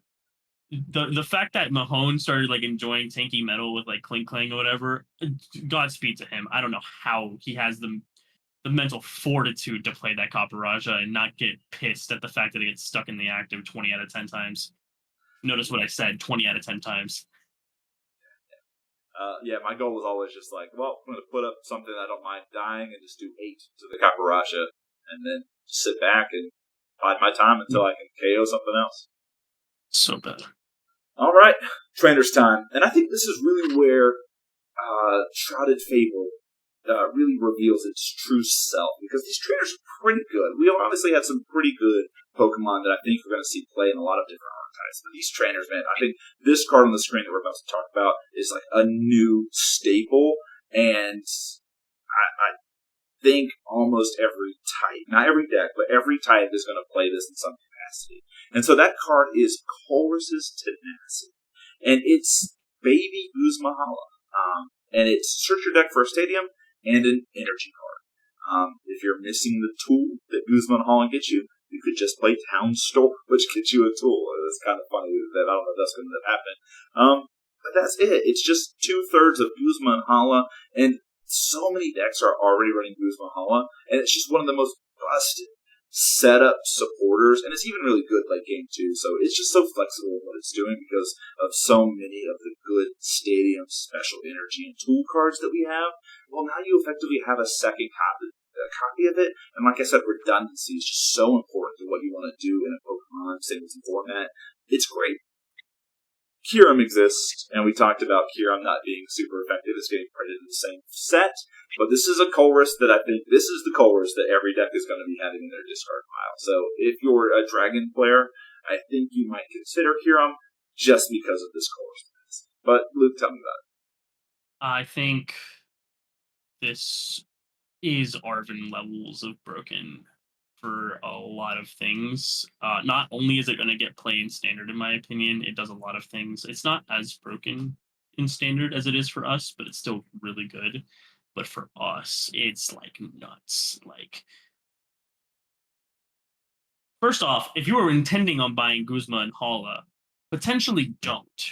Because I feel like this card's going to make the card value go down. Because there's going to be a lot of people that were wanting Guzma and Hala and are a little thrown off. I mean, it's down in price now. It's like $5. It was all the way up to like 8 to 9 at one point. But still, like some people don't want to throw $5. They'd rather get this bulk card that's going to come out in another month. So in that regard, maybe chill. Don't buy out your Guzmas and Halas right now. You're going to end up losing money, because you have a great substitution. So that's number one. It allows GLC to be much more accessible, which like the strategies behind GLC to be much more accessible. But number two, like you said, it's a second Guzman Hala, dude. It's a second Guzman Hala, and it's one of the best cards. This has so much. The other thing is that it says energy card instead of special energy card. Believe it or not, it said the other way around. I know everyone's been losing their mind over the fact that it says energy card, which allows us to get special energy. I'm losing my mind over the fact that it says energy card, because it also is roll compression into certain like decks. Like I can still run this in hydro pump water or metal zone metal, and I'm getting an energy card off of it. I'm getting an extra energy attachment off of playing this card, as well as whatever stadium it is that I'm currently opting for. That's huge. There are some decks that turn one, they want stadium card to be their Artisan or their Brooklet Hill or whatever it is they're playing, their Stormy Mountains, and they're fine with an energy card in the active. Maybe they need an energy card to retreat. There are so many things, and the fact that it enables the special energies too is super great. I think special energies, potentially even colorless energies now, double colorless specifically, is very much on the chopping block of what is too much for the format, because now we have another special energy fetcher. And I am of the opinion that this card's not necessarily worth banning. I've seen a few people say, like, oh, this is super busted. Like, what do you mean I have two Guzmahalas and whatever? Okay, and we have two of a lot of other redundancy cards. That's not the point. I have Battle VIP and Buddy Puff, and if we really want to start arguing about it like that, there's so many different ways. Yes, this is stronger, but the argument's still there. Redundancy exists across all cards in this format. The problem is just how good the redundancy is, and this is pretty darn good. Yeah, you don't have to discard cards, which is like huge. It's huge for a lot of types, like fighting. Always hated discarding to Guzman Hala. Well, now you don't need to. And the best thing about this card, you mentioned its energy card, is you can get Fighting Dojo, which requires you to have a basic fighting energy. And all of a sudden there's a synergy there. So Colorless Tenacity helping out fighting a ton. Again, I think that it's going up. We're still missing consistency pieces, but fighting will be punching you in the face really hard for a long time. I think this truthfully might be the card that makes fighting maybe not the worst type. And I know that's like huge, like whatever, but it's such a good fetch card for exactly what fighting wants to do. Even if we don't got draw, even if I get Iono to 1, that sucks. But my early game is even stronger now. Yeah. So I would buy it. I'm probably going to order like 10, 15 of these just because I work at a card shop. I'm going to keep each one of these set aside, dude. Yeah, and you mentioned, we've had discussions in all of the Discords, the Tricky Gym, the Cardboard Warriors Discord, about special energy being a problem, specifically in terms of like the Turbo Lax deck. So you mentioned maybe something seeing a ban. There's been talks of like a twin energy, double colorless energy limitation where you can only play one or the other. Does this card push that to the edge? It's just something for us to think about. Obviously, not the time for it in this episode, but more ways to search special energy, more getting thumped by Snorlax. More getting hit turn 1 by Double Dragon is all I'm going to say. Dragon and fighting win the most out of that type, like that card. Like everything else, like maybe Lightning Raikou also goes up like a tier as a result of it because it's also really good, but like generically, fighting and dragon get so much from that card. Exciting times ahead. All right, the next card. I felt impelled to include it. I don't think it's going to see play, but it's Cassiopeia, and you can use it if it's the last card in your hand, and you get to search for any 2 cards. So kind of teammatesy, but with the condition of being the last card in your hand, which is a hard condition to meet, as we've seen people try to play Archies or Maxies in the past with water and fighting decks. But it also, just like Peony exists, and Peony is discard your hand, go get 2 cards. So, like 2 trainer cards, a little bit more limited, but I just don't think Cassiopeia is going to see play. On the surface, it looks good, but if you got 1 card in your hand, it's dire. I think it's just limiting, and it requires like a lot of things to go right. I think, unironically, I think Lightning might be able to abuse this a lot because Obstrika is always kind of keeping us at 4.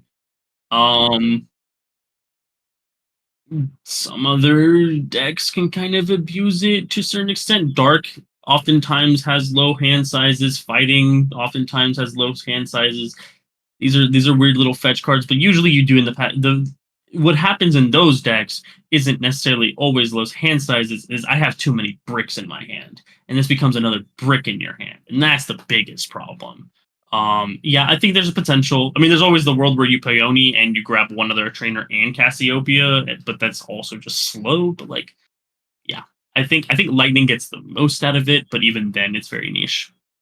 So I don't really see this card seeing much play, but it's a cool, neat card, and someone will try it. Just not. And the SIR is beautiful. Yes. And one of my favorite storylines from Scarlet and Violet was that whole storyline. So again, I felt compelled. Arvin, obviously, the best storyline. There's no argument. The man made sandwiches for his dog, guys. Come on. Love me some Arvin. All right, we talked about Janine's secret technique earlier. I like this card a lot. And so, again, here it is. It's choose up to 2 dark Pokemon. For each of them, attach a basic energy card to them from your deck. Shuffle your deck, and then if you attach to your active Pokemon, it's poison. Well, works great with Guzzlord, because typically you're trying to power up your Guzzlord in one turn. This plus Dark Patch plus Double Colorless Energy works really well. You talked about Guzzlord being kind of the heart and soul of what Dark is trying to do. And Binding Mochi here, if your Pokemon is poison, it does 40 more damage. So this is a way for, I don't know, like an interesting double muscle band with a condition. It's an interesting card to see. The problem with like poison builds or in general, or I guess decks that are going to want to be playing that Crobat, is like you're doing poison counters, and so you can't increase the damage of poison counter. So I don't know if Binding Mochi is going to see much play, but it has some synergy that's really interesting. What are your thoughts? So Binding Mochi is also a card that's coming out in this set. I think specifically for this combo is where it's absolutely atrocious. What do you mean I get to swing for 160 Red Banquet after poisoning my active Guzzlord? Oh no. And I mean, it's a 5-card combo, don't get me wrong. Like, it's hard, but you can get this off with Guzzlord, Binding Mochi, Janine's Secret Technique, a double colorless energy, and energy switch. You get everything off. You target Guzzlord in active, hopefully. You might need to pivot in that regard then as well. I won't deny it. But hey, Zubat. You poison the active. You attach Binding Mochi. Now you're doing 160. One of the energies that you attach is on the Guzzlord. One of them is on one of your bench, probably your Zubat. You then energy switch the energy there, and now you're using double colors, twin, heck, even double turbo. You're still swinging for 140. And we weren't even running double turbo in dark lists. Now there might even be a potential for it. There's ways of getting this off. There's ways of trying to turbo this out. It's scary. I think even without the Binding Mochi restriction, I think just the energy switch, double colorless, I think maybe even more so than Snorlax. I think Guzzlord might end up being what really starts kind of seeing the saw for the double colorless discussion to continue to further, and potentially in favor of a ban or limitation, because it's just really good and it's really oppressive. I have won plenty a game in where I turn 1 attach, like going first, turn 1 attach pass, turn 2 attach like dark patch, double colorless, float stone, use a supporter to get all this like little combo off, switch into the active, swing. Like, that alone is already game winning. Now you have another way of getting it. Now you have Colress's tenacity in order to do it as well. There's just a lot of power that's all going into this Guzzlord shaped basket, and it's terrifying.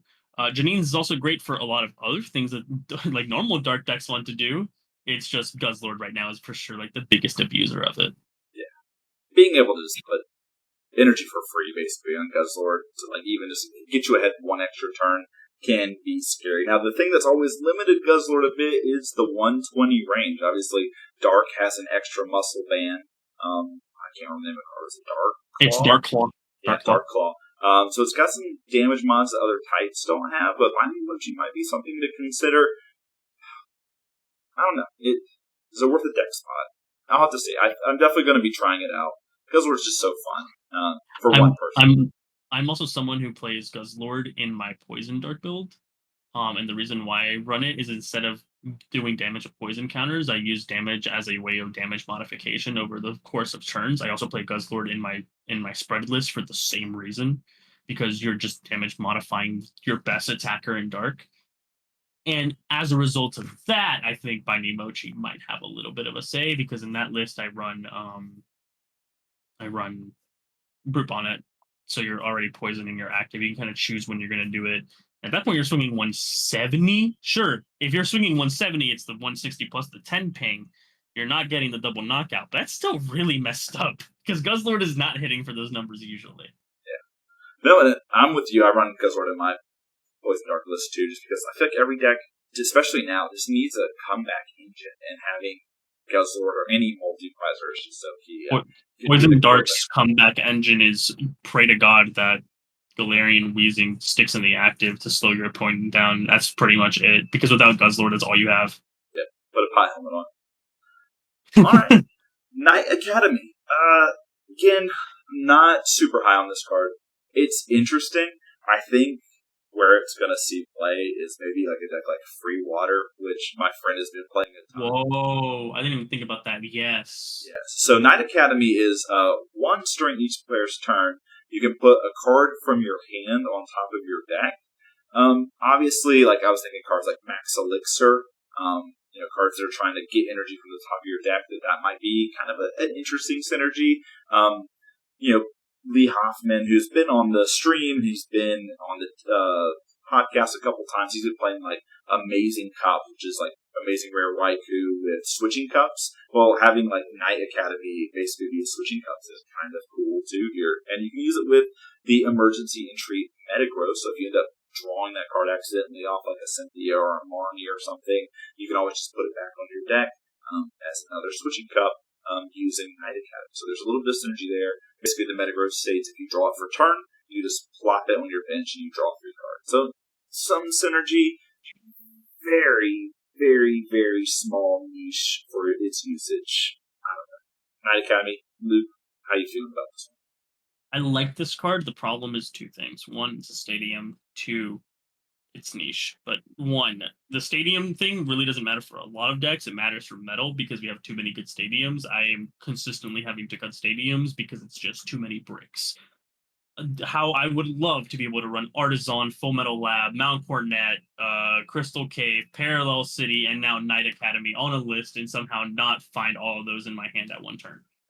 So, can't do it. But I think Knight Academy does something very, very important for Turbo Metagross lists, which some people like Dead Man, I believe is his name, who runs Light Metal, might be opting to see this as a way of including Metagross back into the list or enabling it more in the list. The problem is just, it's your stadium slot.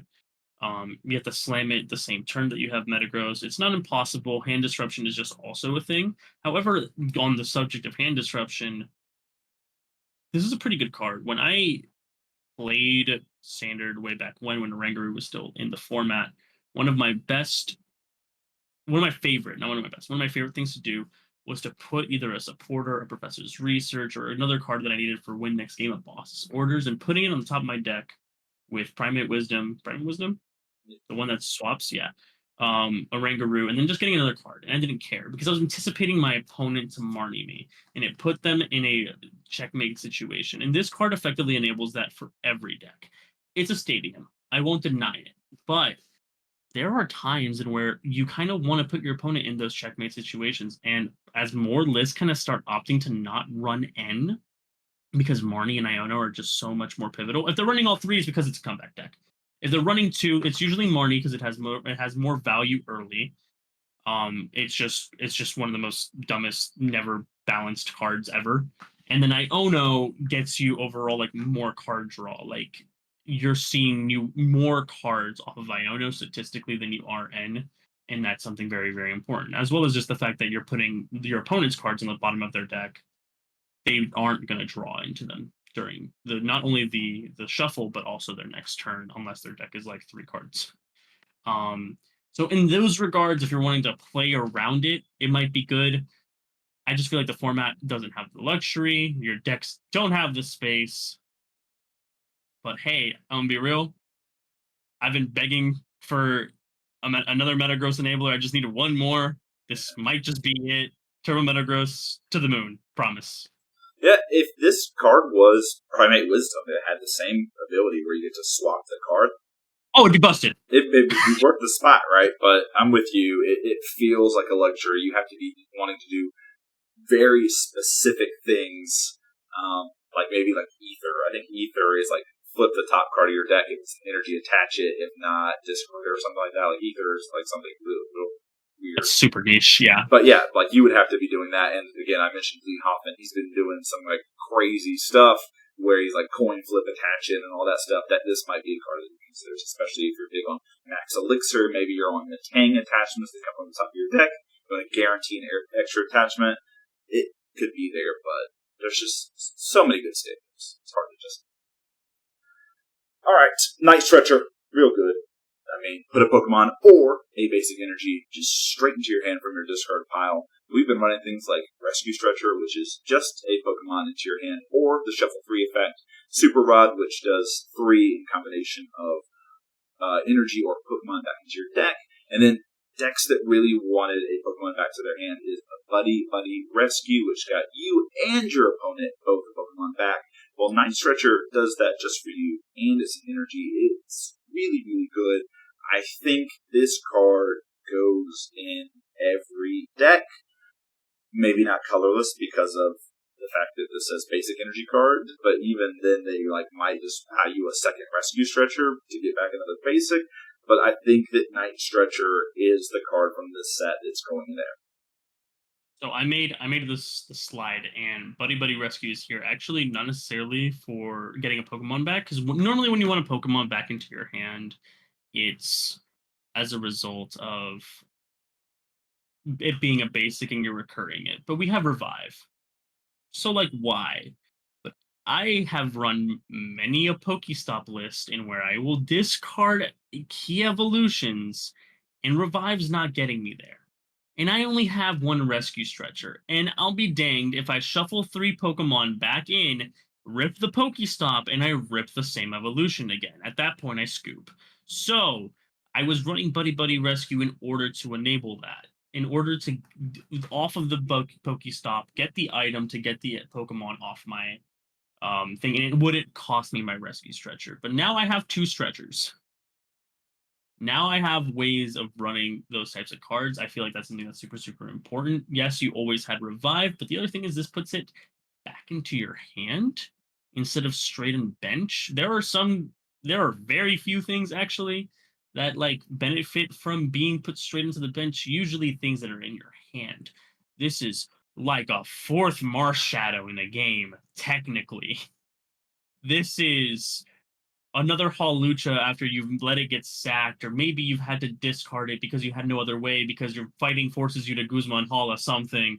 All these sorts of things, putting it back into your hand, having another Stretcher is super, super good. Getting another basic energy card and also into your hand is super, super valuable. I think Metal plays this. I think Fighting plays this. I feel like every deck pretty much plays this, but especially the ones that kind of really wanted resources from their their discard in order to enable things like this is a draw till 6 and Metal with Rev of Room. Okay? Just put it into perspective. This is a 3rd Mount Cornet on an item. Or a 3rd energy off of Mount Cornet, on an item. Dude, that's good. That's great. I don't need Metal Link's Bronzong every turn. If it gets gusted, I might not be crying anymore, so long as Magnezone is still alive. There's so many ways of making this card good, super well. I think Buddy Rescue is absolutely a card of the past. I don't think it'll ever see play in a deck anymore, minus cards that want your opponent to have more cards in their hand. That's super niche and super specific, control oriented, doing damage based on your opponent's hand size, stuff like that. That's the only way that Buddy Rescue sees play now, because Night Stretcher does what it wants to do, but better. Night Stretcher might do what Rescue Stretcher wants to do, but better. If we're being brutally honest, I don't even know if it wasn't for the fact that Rescue Stretcher is just so good, and also people already are used to playing around it and using its flexibility of Shuffle 3. I feel like every basic attacking deck, if you don't want to pay the $1 and whatever Rescue Stretcher is, find your local card store, find a Night Stretcher in their bulk, and run away with it. Pay for it, but run away with it afterwards because it's robbery. The card's so good. It's great. And this is just the card. This is, for me, this is it. This is why I play so much Hitmon Bros that, I need an energy sometimes. I need one of the combo pieces back. Every attack in that deck is 1 energy, and this card solves those issues. It makes it so much easier to find a combo. It also helps that each energy, or each retreat cost is 1 energy. So now I can retreat, use Night Stretcher to get that energy back, and then use it for the subsequent attack. So I am so excited about this card. But I buy Ordinary Rod. I was playing Ordinary Rod. Maybe I'm playing Clara still, I think, just because I get it back to hand. But getting this back to hand is just so good. So, Night Stretcher, thank you for being printed. GLC is a better place for everyone because of this card. I think it's just going to I make agree. games a little bit more streamlined. It's going to be I think it might end up doing something counterintuitive, which is going to make the fact that it makes it streamlined. It might result in kind of more like decided games, just period, because people are running this card instead of like having to fetch for resources. Like when you have to ordinary rod or super rod to shuffle what you want, especially when it comes to energy, and then you have to find it afterwards. It's kind of difficult. But now just having like it's energy retrieval and rescue stretcher kind of all built together. Just having that much roll compression on an item specifically is just super good. I'm just glad it doesn't say and a basic energy card because then the game would be over. yeah. I think I read when it first came out. I think I read a wrong translation of it that said and I literally didn't believe it. And I went and translated it myself because I do like read like a little bit of Japanese. So I've between my understanding plus Google Translate plus my prior understanding of translating Pokemon cards, I just sat there and was like, I'm pretty sure that's an or. Yeah, thank goodness it's an or. Because if it was an and, we're getting like order level busted on an I. All right. I hate this card.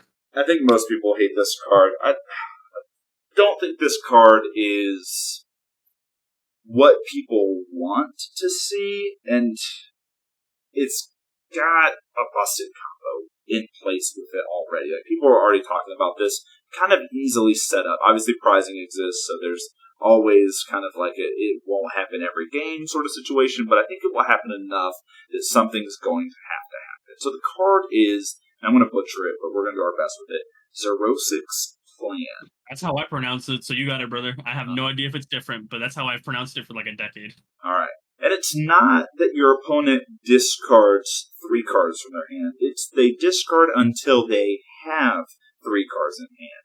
And that's really important because, again, if your opponent has a 7-card hand and you play it, they're losing 4 cards. It's kind of a big deal, but you can do even more work because it specifically states down to 3. So Call Signal Magnetum exists in Lightning. 80 HP Stage 1. Level ball searchable. It's pretty easy to get out, and it's been abused in Turbo Raikou lists before, and it gets abused this way. Basically, you knock it out, give your opponent a prize to go search up 3 supporters from your deck. Well, hey, good news. Lieutenant Surge's strategy exists, and Lieutenant Surge's strategy allows you to play it plus 2 other supporters in the turn. So if you play Lieutenant Surge's strategy, and you've been able to search up 2 other supporters, you might grab Xerosic's Plan, which discards your opponent down to 3, and Delinquent, which discards a stadium, and if you happen to do that, your opponent discards 3 cards. So there is basically just off of 1 Magneton, you're making your opponent unable to play the game. And it's nasty, and Shock Lock already exists as a deck. It's very strong already. I think it won at Full Grip Games recently, and that's the deck that most likely wants to do this. I think almost every deck wants to do this if it can fit it in. Okay, sure, Turbo Raikou gets hit by a couple consistency slots, but like also I get to Xerosic's Delinquent You, and spoiler, new Joltic, I can attach an energy. You have 0 cards in hand. I just attach 2 energies to my Raikou on bench. What do you do? What do you do? Maybe I prize the other pieces. Maybe this is another way of slowing the pace of the game down so that then the next turn I can Raikou. Like, there's just so much. And this card was not designed with us in mind. To be fair, this card wasn't designed with standard in mind, in my opinion. That's a whole different argument. I feel like this is just way too much Lost Box hate, but that's on me. I think this gets Surge's strategy banned, pretty much like straight up. Like we've talked bans a little bit throughout the case of the stream and of the video. I didn't really want to do that, but this one is for sure. Like, I don't see a world where Surges doesn't get hit. People were already talking about Surges getting hit. One of the things that I was hearing from a lot of the people that was making top 16, top 32, top 8 at NAIC was that Surge was kind of everywhere. And Surge was putting up hella numbers, and why it hasn't been banned yet is beyond them. I believe I read Weeder's article interviewing a lot of the people, and I think on 2 different occasions, I know at least one, but it might have been 2 different occasions of the top 8 that he did manage to get contact with, said Surge should be banned. If it hasn't been already, this is what breaks the camel's back. This card is super, super good. Yes, there are moments in where your opponent doesn't have 3 in their hand to discard. Whoop-de-doo. We play in a world where we have Colress. We play in a world where we have Cynthia. We live in a world where we have draw till X on so many different types. Artillery, barrel, Revavroom, Delphox to a certain extent. Like we just have so much generic support that allows us to, if we have cards, oh sorry, if we have a board state present, I until you knock it out or you turn off my ability somehow, I shouldn't be punished for having developed that board state. That's why if you Iono someone but they have artillery, they're able to draw till 5. That's a benefit of the fact they have an artillery still in play. You should have dealt with that before you played with Iono. That's just a matter of Pokemon. Pokemon's a game of chess with a bunch of different effects, and some of them are really wacky, and this is the wackiest of them all. And I'm not happy with this card being printed. I feel like Lieutenant Surge was just right there on the cusp of like being really good, but it was kind of niche. It's definitely a brick if you get it early, like that kind of stuff. But now you can go full throttle into this and just 07s, man. Like you've done your service, Lieutenant. You're gonna leave anytime soon. Also, we didn't even talk about Psychic abusing this. Psychic, while it doesn't get to search supporters, you get to knock yourself and draw till 7 with Miss Magius, and then you get to Lieutenant Surges, and you have Buddy Catch, and you have all these other really, really good consistency options. You talked earlier about how Psychic has a little bit of everything. Psychic has a little bit of everything and more when you start adding cards like this that can really make it super obnoxious. Like, I don't want to live in a world where Wobbuffet's in the active. I'm not playing Psychic myself. They knocked out their Miss Magius. They drew till 7. They buddy catched for the one other city, the one other supporter they needed, and they pulled this combo off. And now I have no abilities. I have no cards in hand. God forbid they had something else. I don't know, a tool jammer on the freaking Wobbuffet. Dude, I'm over it. I'm Yeah. so over it. I hate this card. Yeah. I mean, could you imagine a turn? So, like, we just talked about that Dust Skull, too, with the new Dust Clots that knocks Yeah, itself out. you have another enabler in that regard as well, for sure. Yeah, let's imagine them doing that to your Lonely Remoraid on your bench, right? Then they have Giratina in the discard pile, and they're able to knock out your Remoraid, and then they can use Gallade to Lieutenant Surge's strategy and do all this stuff. Like it's unhealthy. I think a lot of people will be frustrated if that happens consistently. I think the card, let's let it do its thing for a while, and then I'll be real sad about it. Because Zork's explained it with you. It's kind of dumb. I'm real. We're getting it in August. Truthfully, I'm fine with it, like running its course, but there's only so long until you turn people off of a format. And with a card like this, you can do it very quickly. I don't want GLC to die. I'm gonna be so freaking honest. Like Standard is doing really, really well right now for a lot of people. That's why I would argue GLC hasn't been growing to the rate that it was. Like it was exponentially growing, and now it's growing a little bit less. Some people have heard about it. Some people have their frustrations with the format, etc. As a result, while our tournaments are still getting larger and larger as more people actually get decks, the overall interest, I feel like it's been waning a little bit. I'd like to see some metrics that change that, but that's just like the way that I've been perceiving it through like surfing the internet as well as like my local scene. But when Standard was in a bad place, we made GLC. But now Standard's in a good place, and some people would rather just play Standard. If that's going to be the case, and then you have stuff like this floating around, you're going to drive people away from the format. We can have fun with it. We can have fun with the card. Let it technically live out its sentence or whatever, and then I want it banned before the end of the year. Yeah. Truthfully, I think it's that problematic of a card. Yeah. No, I feel you on that one. Lieutenant Surge's strategy is so unique. It's so unique. It's so cool but it's used. It's designed to do busted things. It was only a matter of time till it did something as gross as this. So I do think Lieutenant Surge is maybe living on borrowed time, but I just hate it because that is a cool, fun card in a lot of situations, and this makes it kind of unfun. Like Lightning doesn't have really, really good at fetch. It has decent draw in the form as a striker, but you're constantly discarding things. You can get this similar-esque effect with Dual Brains Magnezone. But first off, this is stage 2. And second off, like I said, you have no fetch or drawing for the most part. So if you're not searching for these cards because of Magneton's busted ability, it's the fact that it's a combo made in heaven. Lieutenant Surge's Magneton, which is basically what this card should be called, is just busted. Dual Brains Magnezone, you need Xerosic and Delinquent in your hand in order to make it, or maybe Xerosic plus like Mars as an alternative to Delinquent. Like there's a world in where it's still oppressive, but not nearly this level of oppressive, and it's slower because it's a stage 2. Yeah. Are you then advocating? And I don't want to put words in your mouth. Is it Magneton that's the issue then? The call signal? I think no. So no, Lieutenant Surge's strategy is the bigger problem because it spans over more decks. And it's a problem over more decks. Like this is still going to happen to you in Psychic. Don't get it twisted.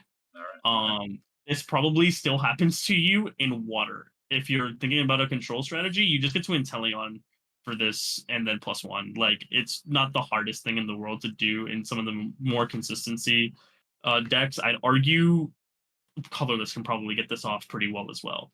Like that's not the point. Lieutenant Surge is definitely a problem. Magneton is just really messed up, and it's a match made in heaven for Lieutenant Surge specifically. That's the problem. Yeah. Well, Xerosic's plan. We already love to hate you, and you're not even printing it. Well, no, it is printed in Japan. Oh, okay. Well, all right. We can order a couple and then burn them. Tempted. All right. Well, hey, Shrouded Fable. We talked a lot of cards tonight.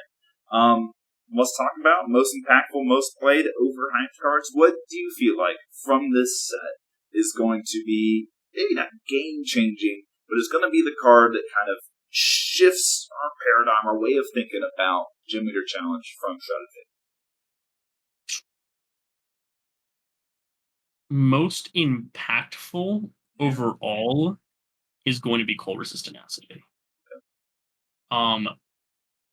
It could also fit into the most played category, but there's one card, which we'll get to, that means most played, and I think you already know what it is. But most impactful is definitely this one, because every deck can play it, and then some decks are getting significantly better as a result of it by having such a good, like, just search card.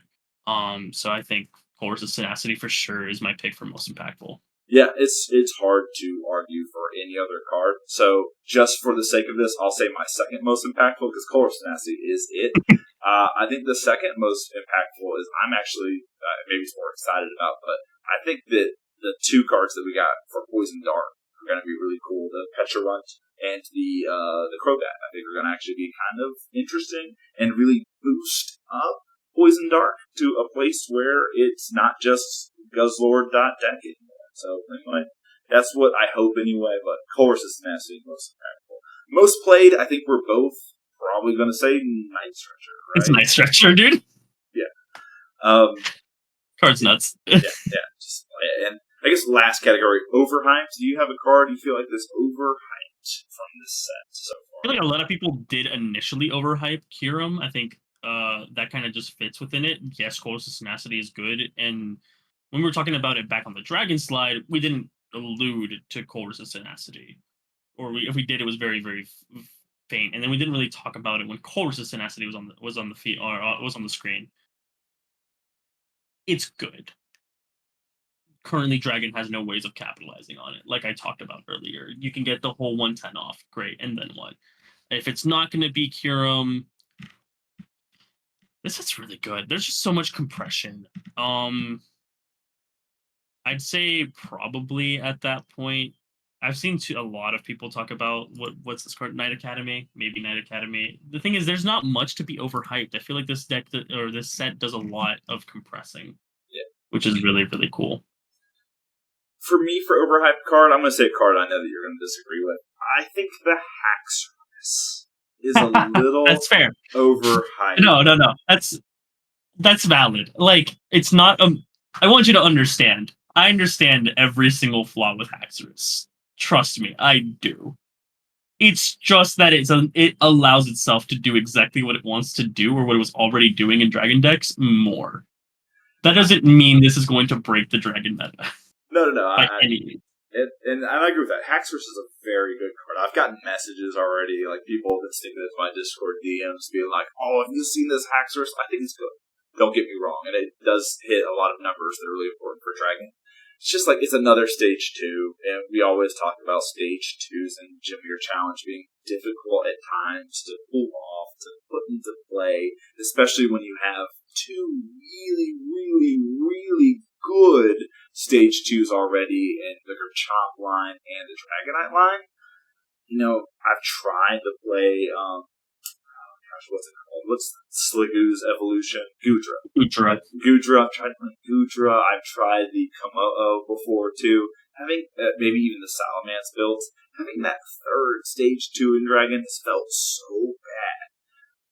Maybe Haxorus is playable with the Tatsugiri, like we talked about earlier. But I think for now, I'm going to say Haxorus is overhyped, just because I still think it's very good. I think a lot of these cards we talked about are really good, and you already mentioned the Kyrian, which is why I had to go Haxorus. That's valid. I think this is not the set for Dragon. I think the Fracture's cool.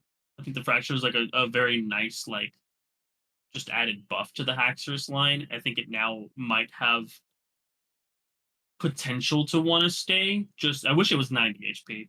Truthfully, it's unfortunately 100. But the fact that it has that effect is like still really strong and can enable, I'd argue, certain levels of like, like checkmate situations against your opponent because they can't do anything about it until it becomes Haxorus. But I do agree. Like Dragon definitely got the short end of this. Short end. It actually is getting cards for once, to be fair. But it got the short end of the stick of the ones that did get cards. We like, for instance, we didn't talk about colorless. We didn't talk about electric or lightning. We didn't talk about fire. Those cards got jackedly squat in the set. Next set, different story. Next set, different story on like 2 of those thus far, and we're still getting plenty of reveals. But this set just wasn't really it. But out of all the types, I think Dragon definitely gets the most like, man, these are really, really cool because Dragon's finally getting like options, but like, okay, but are they good? And that's what kind of leads us to thinking that it's overhyped. I feel like that's can you agree with that? Like that's the mentality that's really causing it. It's not necessarily the fact that the cards aren't good. It's the fact that everyone's treating this like the second coming of Jesus Christ simply because Dragon's finally getting cards printed. And you're going to play with it for like 3 weeks, and then you're going to realize that you've lost consistency with your Drudigan Drampa engine. That's just the most nuts thing out of basic attackers that we have. So, I don't know. Yeah. Outside of colorless. I just realized that I spoke blasphemy. Well, that's it. I'm excited for the set. Super, super excited. Shrouded Fable. And I mean, heck, we'll be back in September, right? Because this is like a mini set. And then we'll get a bigger set in September, if I'm not mistaken. So yeah, so we're getting a set. It's probably late September for when we get the equivalent of Stellar Miracle or whatever it's going to be here in the States. I forget the name of it off the top of my head. However, we'll be getting that set Japanese wise. I think it's late July, so we'll know all the cards minus cuts significantly sooner. Which is really interesting to know about. Like, for instance, something that a lot of people might know that we haven't even talked about because it's not technically out yet, but Crispin is about to take this like world by storm, and that's a next set. I thought it was in this set because all the leaks were happening so close together because the special set happened in Japan, and then we were getting like, immediately Stellar Miracle. I thought it was still a card from this set. When I realized Crispin, we weren't going to get Crispin until probably late September, I cried. Well, hey, I'm happy that Pokemon's keep running stuff because it gives us something to talk about on the podcast. We might get podcast fatigue, but we'll have content to talk about. So, there's always content. Right. Well, hey, that's it. We got one shout out here. Obviously, Luke, thank you for being here. But we got one shout out coming up. We got Summer Championship. I've been talking about it for months now. So the Cardboard Warriors are throwing together a webcam tournament. So if you're interested in it, it's July 13th, 12 p.m. Central Time. It's going to be in the Cardboard Warriors Discord. So check that out. It's a $100 prize pool. It's sponsored by Heavily Played. It's going to be awesome. The last event, the Spring Championship, was super sweet. I think we had high 20s participants. I'm expecting more this time around. And I'm expecting a lot more Lost City to be played in decks after some big basics ran rampant. And the last one, we had 2 colorless lists in the top 2, rounded out by electric. Do you have any thoughts on the tournament? Do you have any predictions? I think Lost City is just kind of in a world where it kind of wants to be played right now. We are in a very heavy, big, basic abuse meta. There are some decks that just crumple to Lost City, and I think that it's a very noticeable. I hate it. I play metal. I recur my basic attackers all the time. I play water. We kind of recur our basic attackers a lot of time. Psychic, it's different because I play spread. But yeah, like I think just tech in Lost City and see where it takes you, and who knows, you might get top 8 or top 4. Like it genuinely, it's just that much of a good card. It's unfortunately July 13th and not after Shrouded Fable, because then I say add that and Coercive Tenacity, and now you've effectively got 2 Lost Cities, and that's going to be super good. Well, yeah, I'm with you. Lost City. I think right now the Asynchronous League finals are going on. I think 5 of the decks in the Async finals are playing Lost City, so it's being recognized as a pretty important tech card. We're trying to self-police what is the Snorlax meta as best as we can, but it's just so difficult. It's definitely difficult, especially in a 60-card singleton format when you have one tech card. So again, Guzma Hall exists. Maybe Coercive Tenacity, like you mentioned, will help fix that issue of it having 2 ways to grab it. We'll see. But Luke, that's it. Let's wrap up here. So thank you so much for joining. Your insight, obviously your knowledge as a Cardboard Warrior writer and set previewist has been on display. So again, thank you so much for joining us tonight. I appreciate it. I love having opportunities to explain my thoughts. We'll see if I end up writing an article as a result of this, because I kind of will probably just direct people to this, since this is pretty much all my thoughts. And it's much more, truthfully, not even lying, this is much easier to do than writing an article. And that's only because I take forever writing, because I want to add like a funny quib, or I want to like remember things. But at this point, like I did a little bit of the research earlier.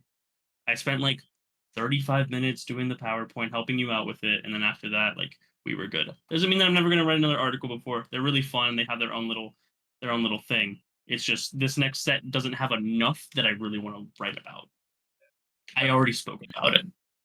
I feel on that this is much easier than writing an article. That's why I do it. So, but thank you so much for coming on, and check out Luke's articles off on Cardboard Warriors. He's got some great set previews. Other ones too. They're just crazy. Check them out. They're great. But wrapping up here, again, thank you all for listening to Let Loose, the podcast dedicated to all things Gym Leader Challenge on the Pokemon TCG.